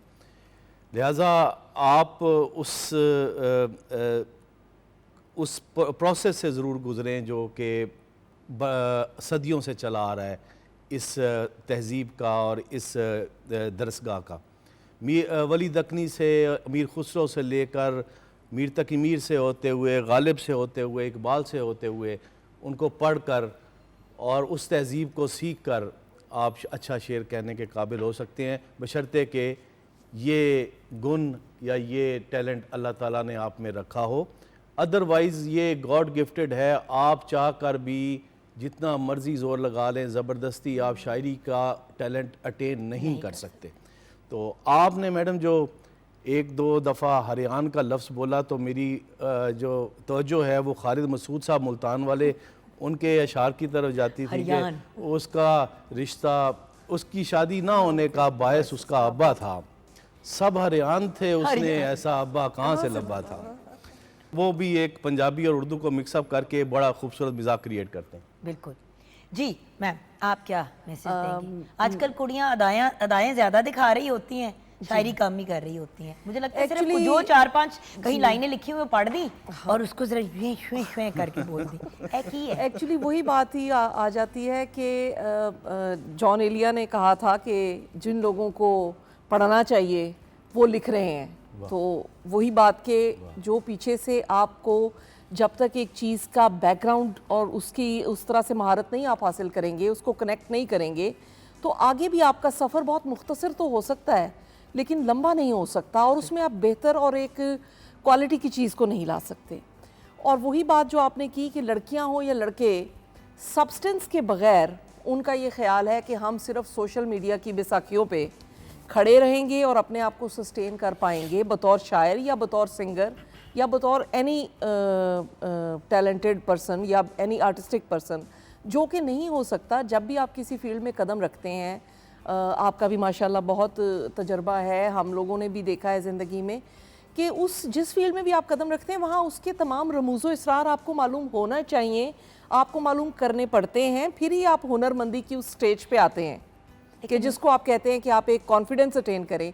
लेकिन अब अनफॉर्चुनेटली मैंने देखा है कॉन्फिडेंस पहले आ जाता है और सब्सटेंस जो है वो बहुत कहीं पीछे रह जाता है। और वही चीज़ है ना मैम। डॉक्टर साहब, आपके साथ आज के शो को हम क्लोज़ करेंगे आपकी फाइनल स्टेटमेंट के साथ, लेकिन ये ज़रूर कहूँगी, वो कहते हैं ना अंग्रेज़ी में, the greatest wisdom is in knowing that you know nothing at all. जब आप ये तस्लीम कर लेते हैं, सबसे अक्लमंद वही है जो ये जानता है कि वो कख नहीं जानता, कुछ नहीं जानता। और जब हम ज़ीरो पे अपने आप को ले कर चलते हैं तो आजिज़ी भी आ जाती है, सीखने की एक आपके अंदर काविश भी पैदा होती है, ग्रेटनेस भी। आजकल तो बच्चे माँ के लिटरली मतलब दुनिया में माँ के कोख से निकलते ही सब कुछ सीखे हुए निकलते हैं। प्रॉब्लम सबसे बड़ी ये है। बल्कि मैं इन सारी बातों को इनकॉर्पोरेट करता हूँ, ये माँ वाली बात को भी, पेरेंट वाली बात को भी, शेफ़ वाली बात को भी, और ये शायरी वाली बात को भी। एक छोटे से वाक़े के साथ कि शेफ़ ने अपनी माँ को कहा घर जाके कि आज मैं बहुत खुश हूँ, मैंने हलवा बनाया और बादशाह को इतना पसंद आया कि उसने मुझे इतनी, ये देखें क्या क्या इनामात दिए। उसकी माँ ने ना उसे एक थप्पड़ लगाया खड़े। उसने कहा बेटा, जब ये जो फ़लाँ उस्ताद शेफ़ है ना, जब वो कहेंगे ना कि तुमने अच्छा हलवा बनाया, उस दिन मुझे बताना, मेरा कलेजा उस दिन खुश होगा। क्या बात है। तो इसी तरह आप एक तो ये देखें कि आप सनद किस से ले रहे हैं। आप शेर सुना रहे हैं तो आप सनद 5 साल के बच्चे से ले रहे हैं, 15 साल के बच्चे से ले रहे हैं। तो अपना ऑडियंस का लेवल तय करें, उस कम से कम स्टैंडर्ड तय करें कि मैं किसके लिए लिख रहा हूँ। आपके पेश नज़र जो कारी हो वो एक, जितना पढ़ा लिखा वो कारी होगा, जितना सीनियर वो होगा उतने ही अच्छा आप लिखने वाले होंगे। तो हमेशा अपने मेयार को ऊपर लेकर जाएं, अपने स्टैंडर्ड्स को। मैं नए लिखने वालों से भी बात कर रहा हूँ, हम भी नए लिखने वाले ही हैं, तकरीबन हर चीज़ नहीं लिखते हैं, तो इसलिए हर बार और हर हर बार चीज़ नया नहीं लिखते लिखते हैं। तो तो वही चीज़ है ना कि लर्निंग की प्रोसेस व्यूअर्स कभी ख़त्म नहीं होती, लेकिन सर ने बिल्कुल कहा कि पिक योर लेन, वो चूज़ कर ले कि आपने किस डगर निकलना है। बिकॉज अक्सर ऐसा होता है कि इंसान half way through their career U turn मारने की कोशिश करता है कि अब मैंने फ़ौरन अब शराफत का मैंने खौल चढ़ा लेना, तो लोग फिर सीरियस भी नहीं आपको लेते। मुझे याद है जब मैं एंकरिंग की तरफ आई थी, एक तरफ ओपरा विनफ्री थी और दूसरी तरफ जेरी स्प्रिंगर थे। अब जेरी स्प्रिंगर अपने शो पे लोगों को लड़ाते थे, चपेड़े चपूड़े गालियाँ गलोच चल रही होती थी, दूसरी तरफ ओपरा विनफ्री होती थी, वो लोगों को बिठाती थी, इज्जत देती थी, पॉपुलर दोनों थे। लेकिन लंबी रेस का घोड़ा एंड में ओपरा विनफ्री ही निकली जिसने वो वाला पाथ चूज़ किया। तो हर बंदे ने अपनी अपनी लेन पिक करनी है। क्विक सक्सेस चाहिए या लॉन्ग टर्म सक्सेस चाहिए, जिसके साथ फिर इज्जत भी मिलती है, रिगार्ड भी मिलता है और घर वाले भी मान जाते हैं, जो यूजुअली नहीं मानते हमारी बिरादरी के जो सारे हैं। तो यहाँ पे हम अपने शो को कंक्लूड करेंगे। अल्लाह आपको खुश रखे, आपको आबाद रखे और आपको करोड़ कामयाबियों से नवाजे। आमीन। बहुत शुक्रिया। खुदा हाफिज़ व्यूअर्स।